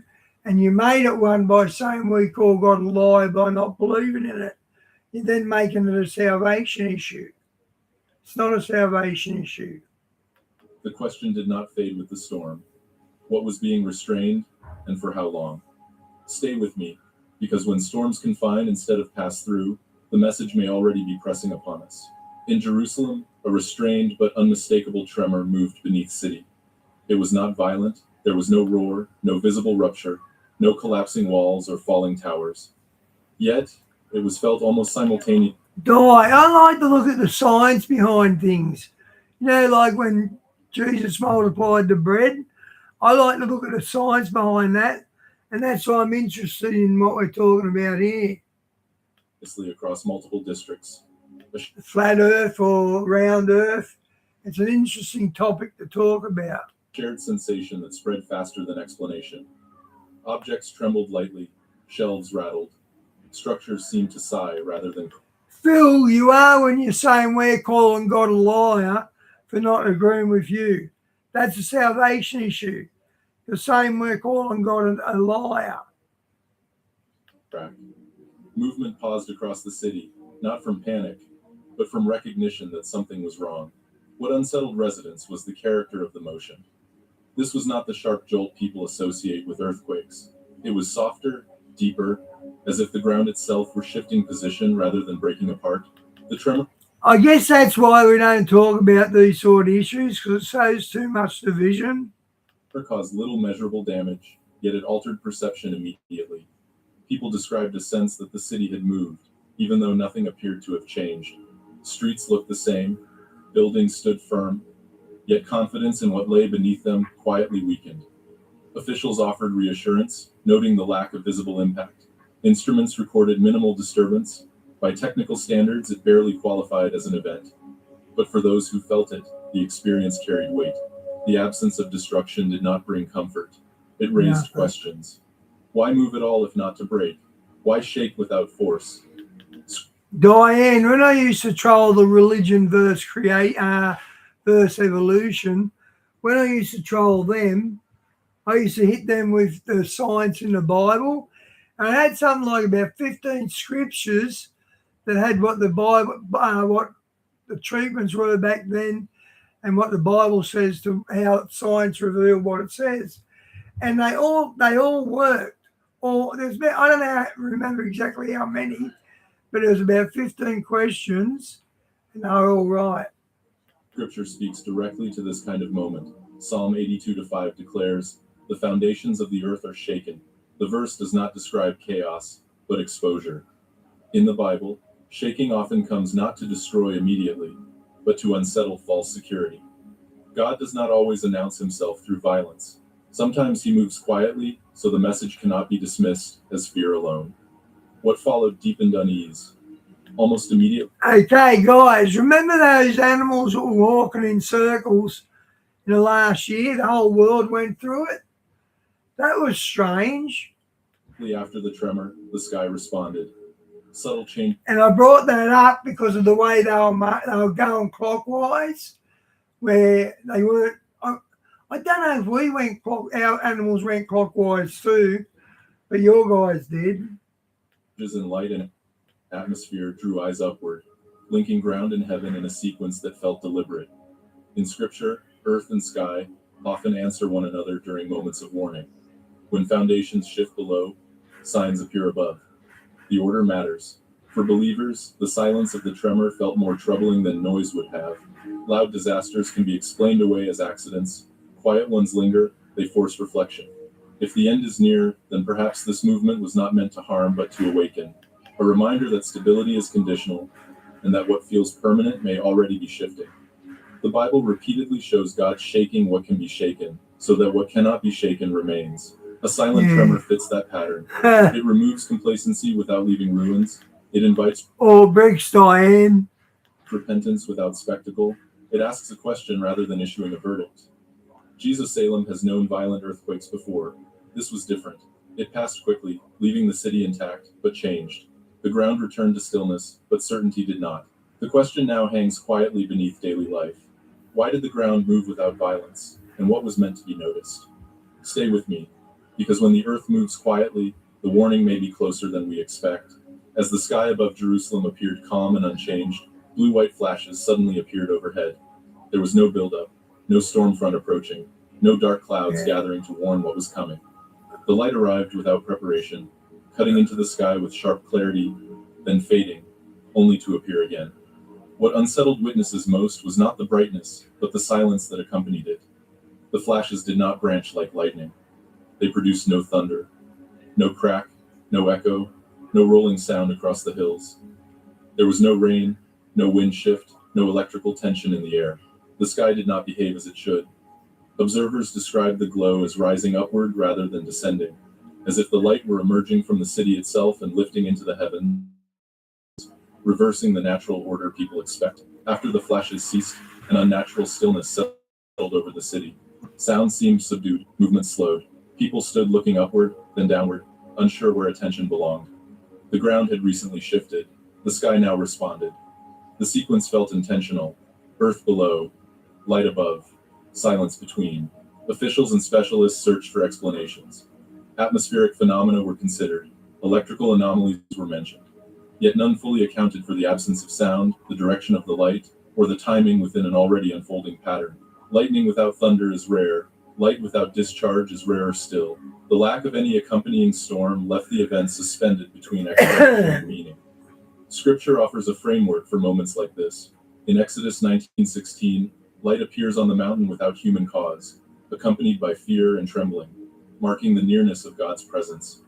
Luke 21:11 speaks of fearful sights and great signs from heaven appearing before times of upheaval. These passages do not describe comfort, they describe attention being demanded. For believers watching the sky that night, unease did not come from danger, but from recognition. Light that speaks without sound forces listening inward. In the Bible, silence often accompanies divine communication. God is not always heard in thunder. Sometimes he speaks through light that interrupts without explanation, leaving conscience to answer. If the end is near, then signs like this may not be warnings of destruction, but invitations to discernment. When sound is removed, excuses are removed with it. There is nothing to blame on chaos or noise. Only the sign remains. The city returned to its routines after the flashes faded, but the memory lingered. Many could not shake the feeling that something had been said without words. The question remains suspended above Jerusalem, heavier than the light itself. When light appears without sound, who is speaking? Stay with me, because when heaven answers without a voice, the message may already be clear. Taken one by one, each event might be explained, delayed, or quietly ignored. But together, the signs unfolding over Jerusalem form a pattern that resists dismissal. Fire rose from ancient ground without violence. Rivers withdrew instead of fading. Dust concealed the city without destroying it. Storms pressed inward rather than passing through. The earth trembled quietly, and the sky answered with light that spoke without sound. Earth below and heaven above responded in sequence. Things have been acting out on the mosque on the Mount as well. And now the Muslims got a mosque there. Weird things are going on with the light around the mosque as well. Restraint after restraint, signal after signal. Scripture has long prepared language for moments like this. Psalm 82:5 warns that when foundations are shaken, understanding falters. Joel speaks of darkness and concealment before revelation. Amos describes absence arriving suddenly. Jesus himself in Luke 21 spoke of fearful sights and signs from heaven preceding upheaval. These passages do not call for panic. They call for watchfulness. The Bible never presents such convergence as coincidence, but as communication. What makes this moment unsettling is not destruction, but control. Nothing collapsed completely. Nothing ended abruptly. Instead, stability was questioned, provision was withdrawn, clarity was reduced, and attention was redirected. In Scripture, God often removes comfort before he reveals truth. Silence before instruction, shaking before separation. If the end is near, these signs may not announce the end itself, but the nearness of decision. Jerusalem has been shaken before by war and conquest. What is unfolding now feels different. It resembles preparation and exposure rather than collapse. Things long buried are surfacing. Things long assumed stable are proving conditional. Creation itself appears to be participating in the message. The question then is not whether dates can be set or conclusions forced. The Bible warns against that. The question is whether hearts are awake while there is still time to listen. When signs converge across earth, sky, water, and history, the message is rarely subtle. Thank you for staying with us through this examination. Thank you for watching, reflecting, and engaging thoughtfully. If these signs stirred recognition or concern, share your thoughts in the comments and remain part of this conversation. Well, a Michigan woman capturing a glimpse of God's handiwork. And an amazing photo she later posted online. We'll take a closer look at it. You can see the clouds coming together to form a cross as the sun rises from behind.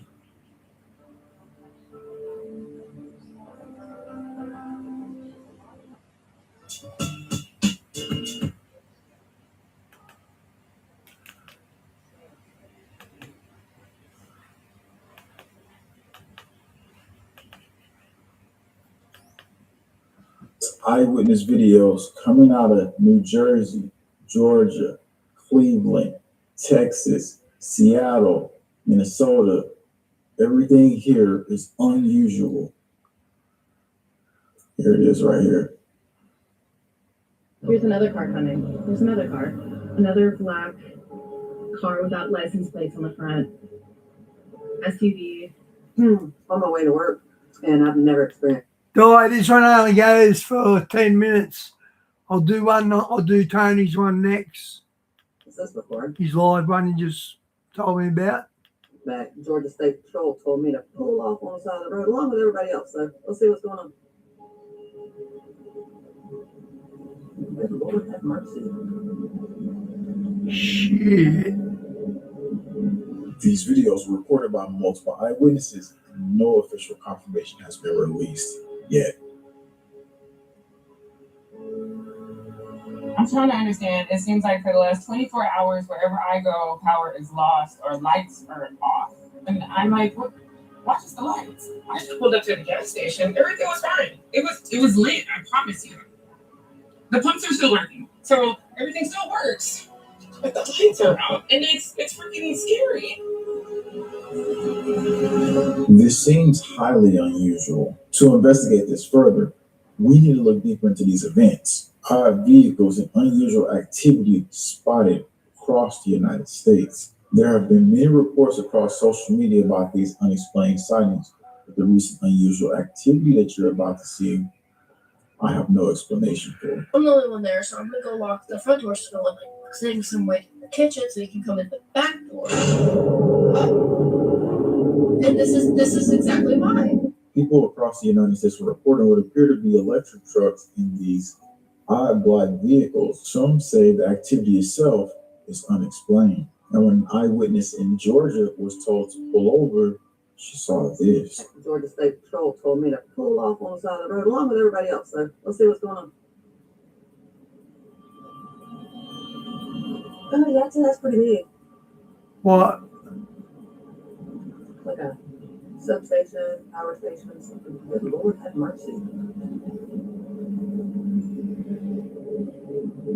So we see a large They'd be emergencies for when the grid goes down. truck moving something. Eyewitnesses report it could be something electric. I bet they guard that with rifles. Good Lord. Wow. So it's not just happening there. If we look over in New Jersey, during the recent power outages, some black vehicles started to move toward a nearby facility. Here's another car coming. There's another car. Another black car without license plates on the front. SUV. Multiple of these cars have pulled into the lot right next door and are now moving their cars to this warehouse here. A local captured this unusual movement near this facility, but what was exactly happening is not being verified.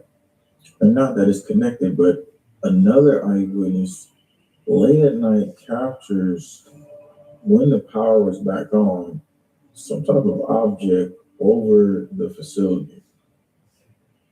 They might see us as just energy too or something, I wonder. Maybe, I don't know. Dude, look at it. Look at my phone. After the locals reported this, it left them even more puzzled as to what could be happening. But things don't just stop there. In Seattle, eyewitness pulls up at his house to detect something he's not detected before. So no power's out at home, and I just went to go and grab something quick to eat real quick, right? Well, apparently, my family is restless. Yes. As you can tell, there is no one around here. We can't confirm what's causing this, but this is not a normal alert. The system is responding as if something is present, but nothing can be seen. I don't understand. I do not understand.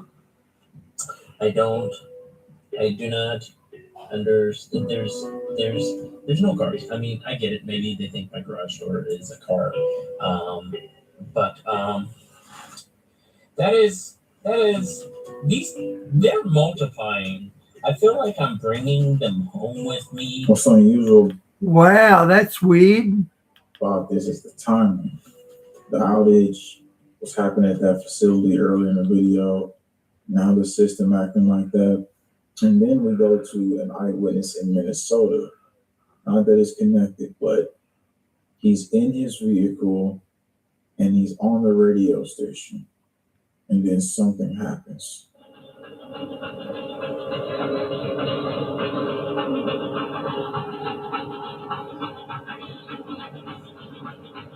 The eyewitness claims nothing else was playing except for the radio. And so that's not the only report of something weird happening with radios. Another eyewitness actually gets a voice he hears coming through his radio.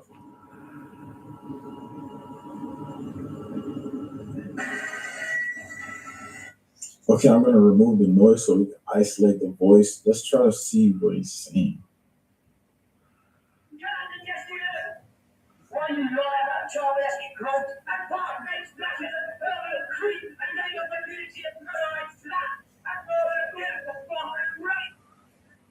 Listen to that again and observe what you heard.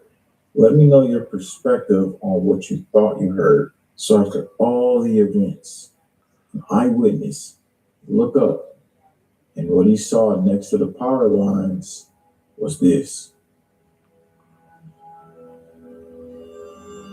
The eyewitness stated that this black object came back multiple times and went past the power lines.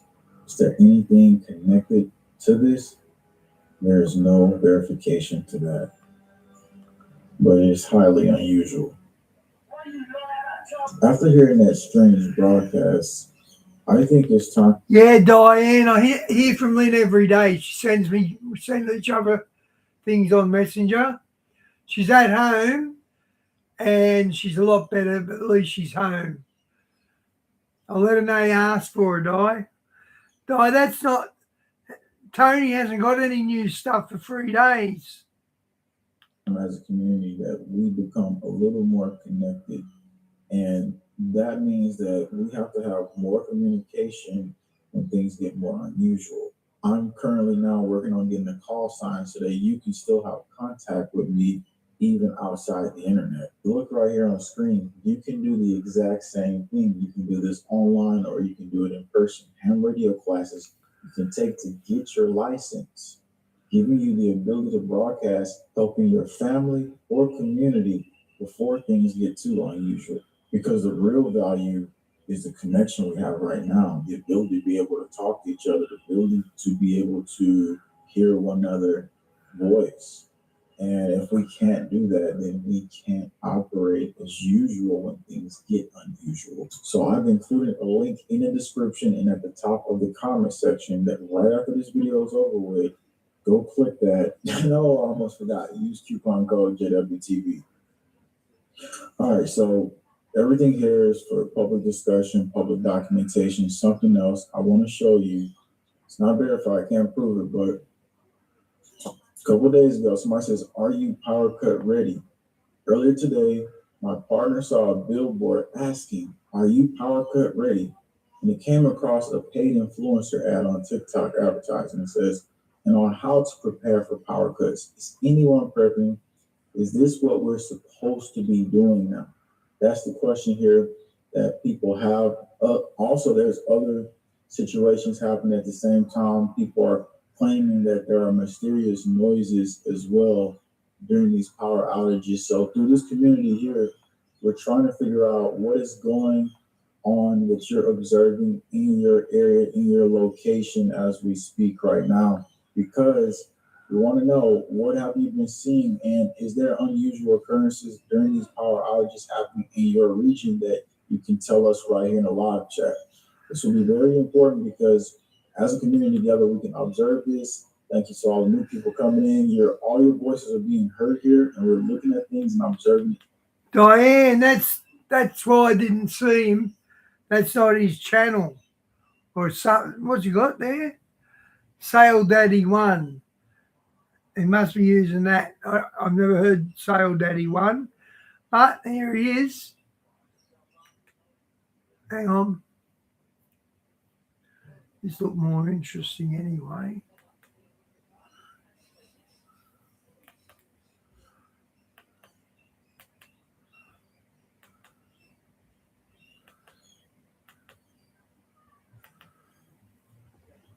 Both in different respects. We have in the case of Don Lemon, you remember that whole church protest? He dared them to arrest.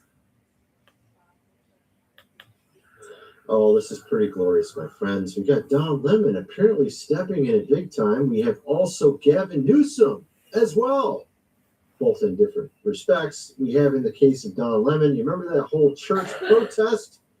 He dared them to arrest him.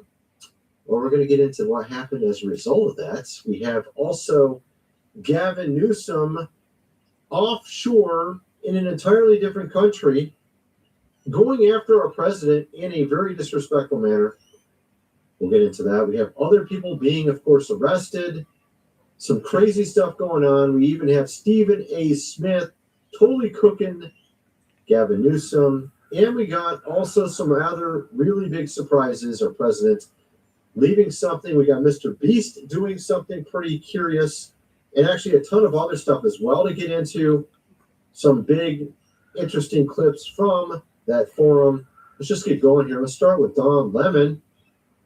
Don Lemon dares Pam Bondi to try and arrest him. I stand proud and I stand tall. Here he goes. Proud and I stand tall. This is not a victory lap for me because it's not over. They're going to try again and they're going to try again. And guess what? Here I am. Keep trying. That's not going to stop me from being a journalist. You're not going to diminish my voice. Go ahead, make me into the new Jimmy Kimmel if you want. Because I'm not going anywhere. And I'm going to believe the same thing. No, he's got 3 channels because I've got God Rules 2 and God Rules. I haven't got God Rules 3. Whether you want to, whatever. None of this is about justice. This is about power, and it's about people who are incompetent. Really? I thought you might be the one in this case. Considering the fact you did something illegal against freedom of religion, you had made a few missteps there with regards to this church protest. AAG, Harmeet Dillon. Okay, I guess I will arrest you. Let's just do that. What a great idea, actually. We actually have other things, but other than this, let's check out this other one here. We have Pam Bondi speaking directly on this. Just went hard after Don Lemon, promising she's coming after him. Don Lemon is an online agitator. We are coming after you. If you participated in that, I don't care if you are a failed CNN journalist, you do not have the right to do that in our country. All right, check this out. Commentary, obviously in support of them. Does the fact that he claims to be an independent journalist, does that factor into the law at all? Well, he's an online agitator. That's what he is now. And sure, if you're a journalist and you're covering a story, that's not what he was doing. We all know that. We have the video. It speaks for itself. He was in there with all these other people. If you were in there, if you protested and went into that church on the Sunday. Andrew, we had 4 shark attacks this week. And that kid, he's 14 years old, I think. And his whole neighborhood come together to pray for him. I think he's still alive. The kid who got really badly mauled, he's still alive. But we had 4 shark attacks this month or this week. And you terrorized the parishioners. We are coming after you. That pastor is a wonderful man. I met with that pastor. Sean, these people were staged sitting in the church as well. Then they burst in through all doors, including Don Lemon, and started harassing. Okay, so some of them were already in the church as well beforehand, I guess. That's what she was saying there. And we got a ton of stuff to get into. We have some of the people getting arrested from that. We have already had multiple people arrested from that church protest. We have all these other crazy stories to get into as well. Gavin Newsom, we got something our president just said. Something that... Andrew, I didn't know he actually died. I haven't watched the news for 2 days. Country just did. And what Mr. Beast also got himself into recently, right after he made a certain video, we'll get into that as well. First of all, I got to mention food supply, 25-year shelf life, link is in the description. Limited time offer, 3 months of emergency food supply with free $400 of free winter preparedness gear. Definitely the right time to be buying something like this with indoor space. Heater here. They also have a water. That's one person's order. Imagine having like 5 orders of this. You'd bury your food to keep it safe. Filtration. They got matches. They got canned heat. All this stuff. Because when they go into famine, they're going to look for food everywhere. Good stuff included with 3 months worth of food supply for $700 and some dollars, $798. Go check it out. Link is in the description for that. This book here, The Lost Way.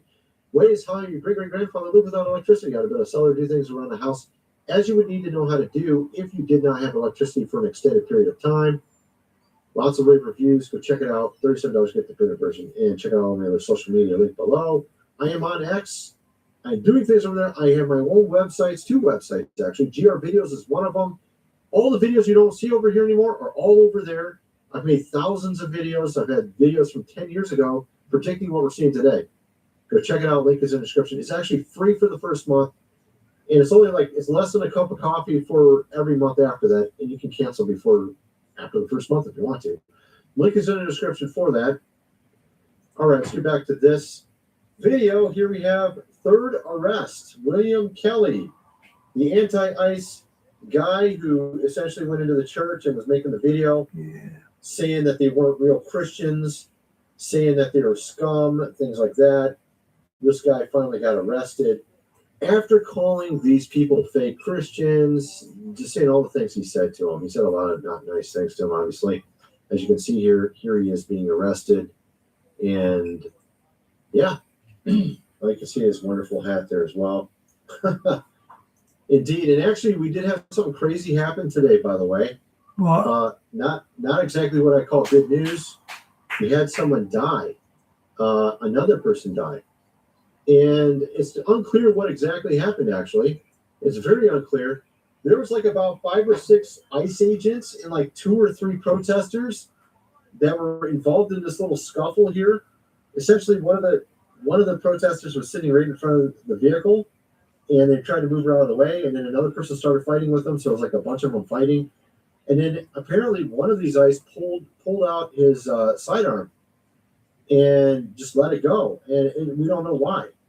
We don't know if the person themselves, one of the protesters, pulled something out. We don't know, because it's so far away that the video was taken. You can't really tell exactly what was all happening. I guess we'll find out in due time. But that's the second person who's died. There's going to be a lot more die from ICE because that's natural statistics. They're law enforcement. They're putting themselves at risk more.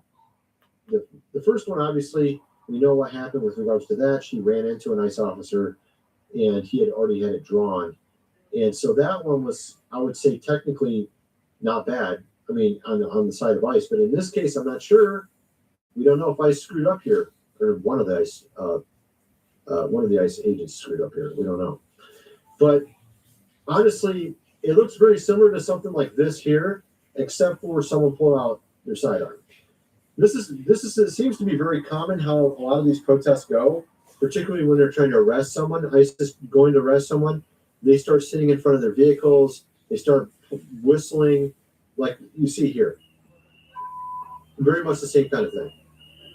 Whistling, getting in the way, being annoying, harassing, saying a bunch of crazy stuff. That seems to be what they do, a lot of these protesters, whenever an ICE agent is trying to arrest someone. But like I said, the other one went sideways. We don't know exactly what caused it at this point. But it don't look good. It don't look good. But again, we don't know. We don't know. We have a guy here. I showed this in another video because it's pretty... This guy, man, what the heck? They say he looks like Osmongold, maybe in 10 years or something. I don't know. This is nuts. It's Ardenado out of my home. Oh! If you come into my home, you should say that with police. He's going to say he's going to take him out. I don't want to play what he says, but he Mate, you'd have to arrest me to drag me into that hole. Imagine what the house looks like. Goes into it and he says a bunch of other crazy stuff as well. What is it on top of his head? Is that warts or something? I don't He's know on what the that is. video. I will not allow an agent device. No way. He has the katana. He actually brought out a katana to fight against ICE. I will not allow an agent device in my home because if you do, you will be met with lethal force. I can see that. And, oh my God. Oh my goodness. That's I was gonna go in 10 years. Oh, man. I don't even know what to say. Yo, he had the FBI show up at his house. Bobo. He looks like Bobo. Now, Yes. Bro, the guy like threatened that if any of them came into his house, he would take them out. On more than one video, he said these things. And this can easily get you arrested. You don't want to do something stupid like this guy did. And as you can see, he's getting arrested. Listen, you don't understand. No, you don't.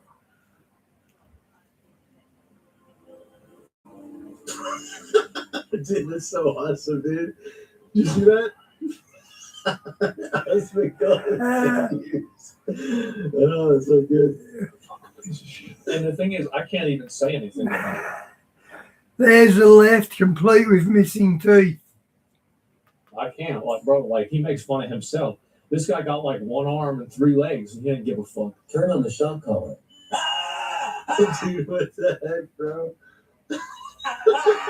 This guy's the one making fun of Osmongold.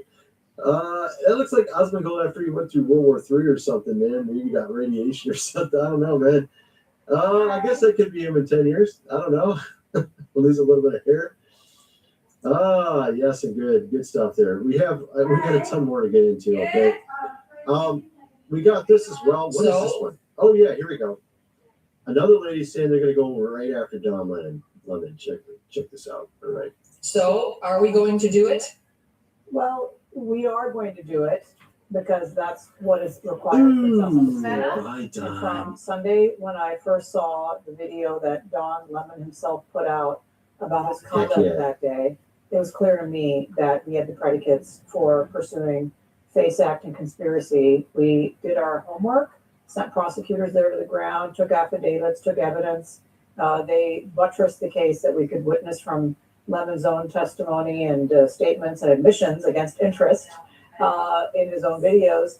And we have aggressively and very rapidly sought legal process. Now, I will say it's been a little frustrating because for 48 hours between the time that we sought these arrest warrants and the time that we were able to make arrests and say what the judge did in refusing to sign off on Lemons, it had to stay silent. We have certain protocols here at the Department of Justice. Oh, okay. So, of course, Don Lemon's going to try to play the martyr like he's trying to do something righteous. Oh, I didn't do anything wrong. I was just exposing these Supremes, these horrible Christians in church that just support ICE agents, That's what he's trying to play it like he's a martyr to his own base, his own side, the left. But facts speak louder than words, right? We know that what he did was illegal. So if he finds himself in a lot of trouble, it's his fault. Then we got this here. We got Gavin Newsom. Will he ever recover this will from be the good. savage Scott Bessent nuke? This is pretty awesome, actually. What he says about Gavin Newsom. Let's just play this here. I think Gavin Newsom may be cracking up with some of these things he's saying. I think he may be in over his hairdo.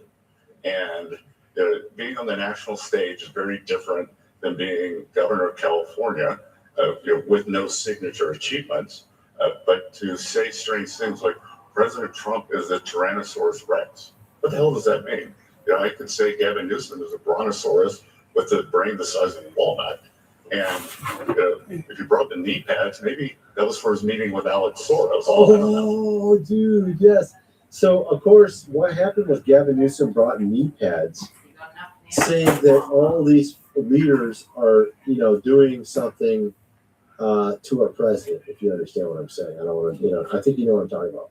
So they're all sucking up to our president, right? Because they admitted defeat because they screwed up. I mean, you saw what they did 5 years ago, and now everyone's seen through it. Our president's pushed back, has gained a lot of ground. All of these people at Davos, he got rid of the Black Rocks from owning single-family homes. He pushed back on the whole Greenland thing. He pushed back on this whole thing with the green energy and of course, climate change. And he successfully got Larry Fink to admit on 2 different things that he was flat out wrong. Or at least Larry Fink is just like, oh shit, I better join his side because I'm losing. Right? And so then Gavin Newsom shows up, hands out these knee pads saying, hey, you guys, you might need some knee pads since you're all down there all the time sucking up to somebody. You know what I'm saying? And what's so funny is this Scott Bessent's a gay dude, so that's why it's so funny, because he's saying that he's doing this to Alex Soros. So you had also another one right here. This actually, I think this is the one. Is this the one right here? Oh yeah, this is where Gavin gets really upset because some of the things that people were saying about him. Check this out. Men meets Sparkle Beach Ken, the White House communications director. That was the. Okay. So that was actually this guy back here who called him Sparkle Beach Ken. Okay, Scott Bessent is just totally ripping Gavin Newsom here. Let's hear it again. Check this out. This is so funny. Treasury Secretary described you as Patrick Bateman meets Sparkle Beach Ken, the White House communications director. That was the U.S. Secretary. Okta secures AI, so you'll feel good turning it loose to do its job, knowing the right controls are in place. Are you suffering from fog?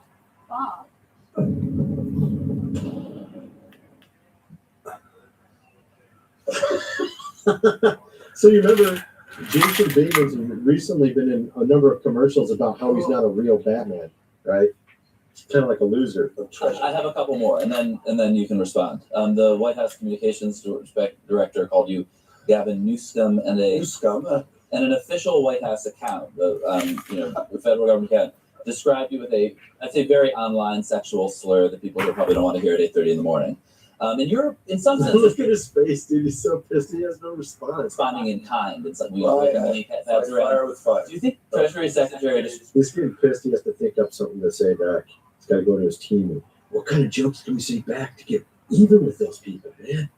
Can't come up with anything on the fly, obviously. Yeah. So we have here Stephen A. Smith cooking Gavin Newsom as well. This guy's from the left. Sports commentator. Why are you in Davos? Speaking negatively about the president, where we can go somewhere else if it's America first. Let's check this out. Let's see what he has to say here. Respectfully, what are you doing? You're the governor of the state of California in the United States of America. Why are you over in Davos, Switzerland, talking to folks and speaking negatively about the president of the United States? I have no problem with Gavin Newsom being candid and open about his feelings about our president on United States soil. To go over to another country, Switzerland, to go over there When you sit back down, no, and you to can have be your white puffer and your blue in the puffer. presence of other European Yes, you leaders can have them both. Yeah. speaking against the president of the United States. I'm not puffs down each. with that. Y'all might Okay, he's got respect for the presidency. I'm not down with that at all. Yeah, so Gavin doesn't respect Trump, obviously. And we've seen that Gavin gets really offended with some of the comments Trump makes. And now Scott Bessent realizes that. He's like, hey, let's just have fun here. You know, I'm going to make some funny jokes about Gavin Newsom, as he called him. So what was he called? A Sparkly Beach Ken or something? Who meets Jason Bateman? Sounds about right. Yeah, so of course, here we have our president responding as well. Gavin Newsom, as the lame duck governor of a failing state, should not be at Davos running around screaming for attention of foreign leaders and embarrassing our country. He made a mockery of himself, and everybody, including his staff, knows it. He should get the permits so that people can build their homes destroyed. Oh my goodness, they still haven't built their homes yet? That fire that could have been prevented if we would have allowed water to flow from the Pacific Northwest. Yeah, we had some empty reservoirs too. You should have finished this monstrously over budget and behind schedule railroad, which he's never finished, by the way. And they went way over budget already. San Francisco to LA, one of the greatest public disasters in history, focused on stopping crime in the streets of California cities. How about helping out the homeless? Then finish out his term and go home with a record like he's got. The ruination of one of the most beautiful places on earth where people are living in droves, leaving in droves. It is unimaginable that he could run for president, but who knows? It's a very strange one. Well, yeah, I can see him running. Your record doesn't seem to really matter anymore, particularly with some people. They'll just vote for you because you look like Sparkly Beach Ken. Sparkly Beach Ken there. Oh, he's in shape. You got like Cavicular there. Here he's allegedly on our side, saying he'd vote for Gavin over J.D. Vance just because J.D. Vance has a little bit of extra weight. I got a little extra weight on me. J.D. Vance got a little bit of extra weight on him. So what? Who gives a crap, dude? You're like 50 years old like me. You don't give a crap anymore. You're married. You got 4 kids. You don't care if you look like a Sparkly Ken Barbie anymore. You know what I mean? Like, you don't care. All right? So, obviously, though, we do have some people in shape on our side. We got Kennedy. He's in good shape. That dude's way older than me. He's in really good shape. Probably in better shape than me. I don't know, man. I wouldn't be surprised. U.S. formally withdraws from WHO after the 2020 COVID disputes. January 23rd, 2026, U.S. completed its withdrawal from the World Health Organization, ending all funding, including $260 million in unpaid dues. Staffing after 1-year process started by Executive Order 14155. All right, let's hear what Kennedy has to say about this. Your HHS Secretary. On Thursday, the United States formally withdrew from the World Health Organization. We made this decision to reclaim our independence, to protect American sovereignty, and to free our public health policy from a system that no longer serves the American people. The World Health Organization has lost its way. It's drifted far from its founding mission, and it's become mired in bureaucracy, in conflicts of interest, and in international power politics. During the COVID pandemic, those failures weren't just abstract, they were deadly. The world watched as transparency collapsed, accountability disappeared, and ordinary citizens paid the price. That hasn't changed, and it isn't improving. President Trump recognized the problems with WHO immediately. In fact, one of his very first executive orders of his second term began the formal process of withdrawing the United States. I like this, man. And actually, this is one of my favorite of his picks is RFK Jr. I really like the fact that he was picked. He's doing a lot of great stuff. Phenomenal. Honestly, I really like the direction he's taking a lot of things, particularly with health. And on another note, we got Mr. Beast here going the exact wrong direction while pretending he's going the right direction. Showed a $200 million lab where no chickens are harmed to make genetically grown chicken meat. A project that could potentially save billions of animals. Mr. Beast even ate real chicken versus lab-grown chicken and noticed no difference. Mr. Beast, you understand who's behind some of this, right? Maybe he doesn't. I'm not going to eat no lab-grown meat. I don't know what the hell they're going to put in it.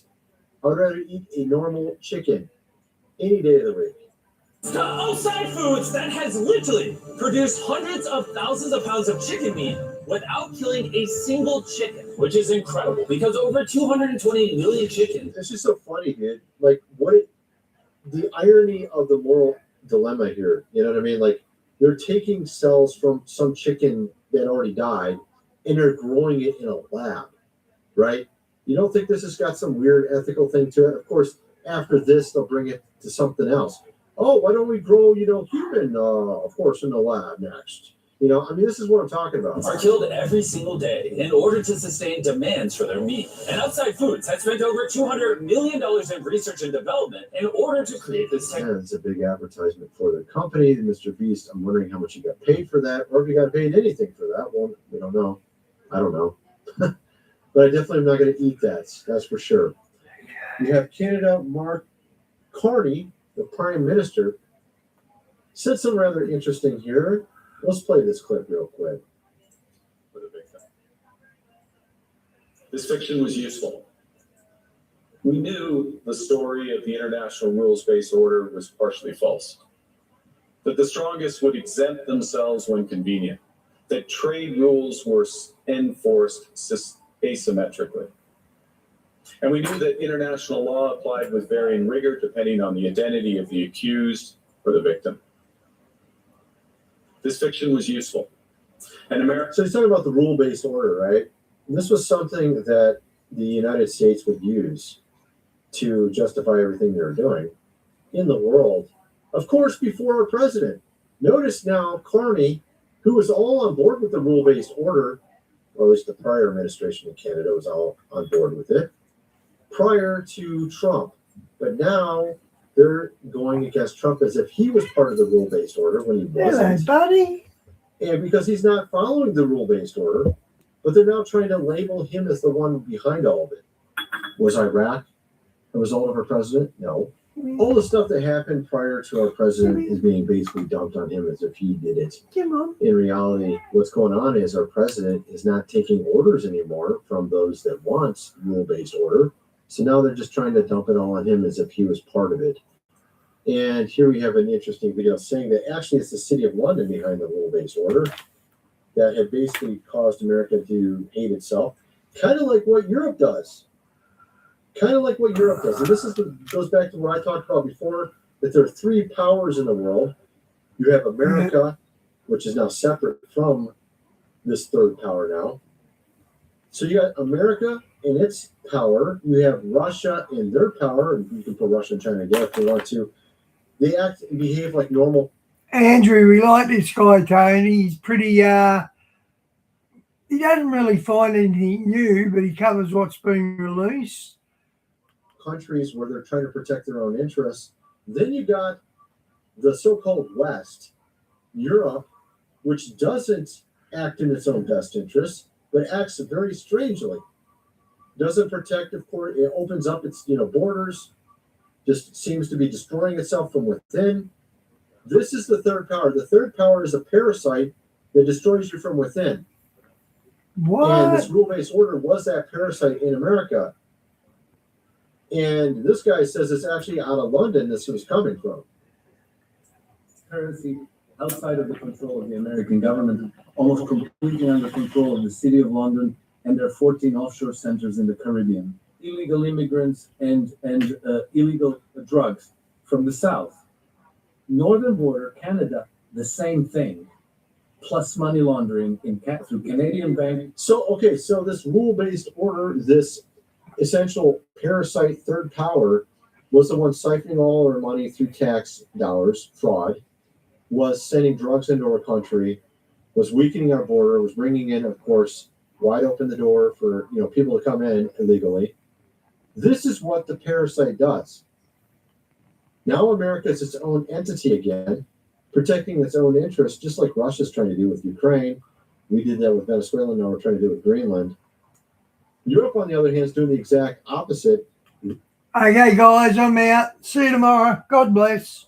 They're acting like a zombie country that's been taken over by a parasite, like this guy's talking about here. And, of course, interestingly, they are admitting some of this at that forum. Check out this clip from Neil McCoy Ward. Check this out. And he, through extraordinary efforts, has convened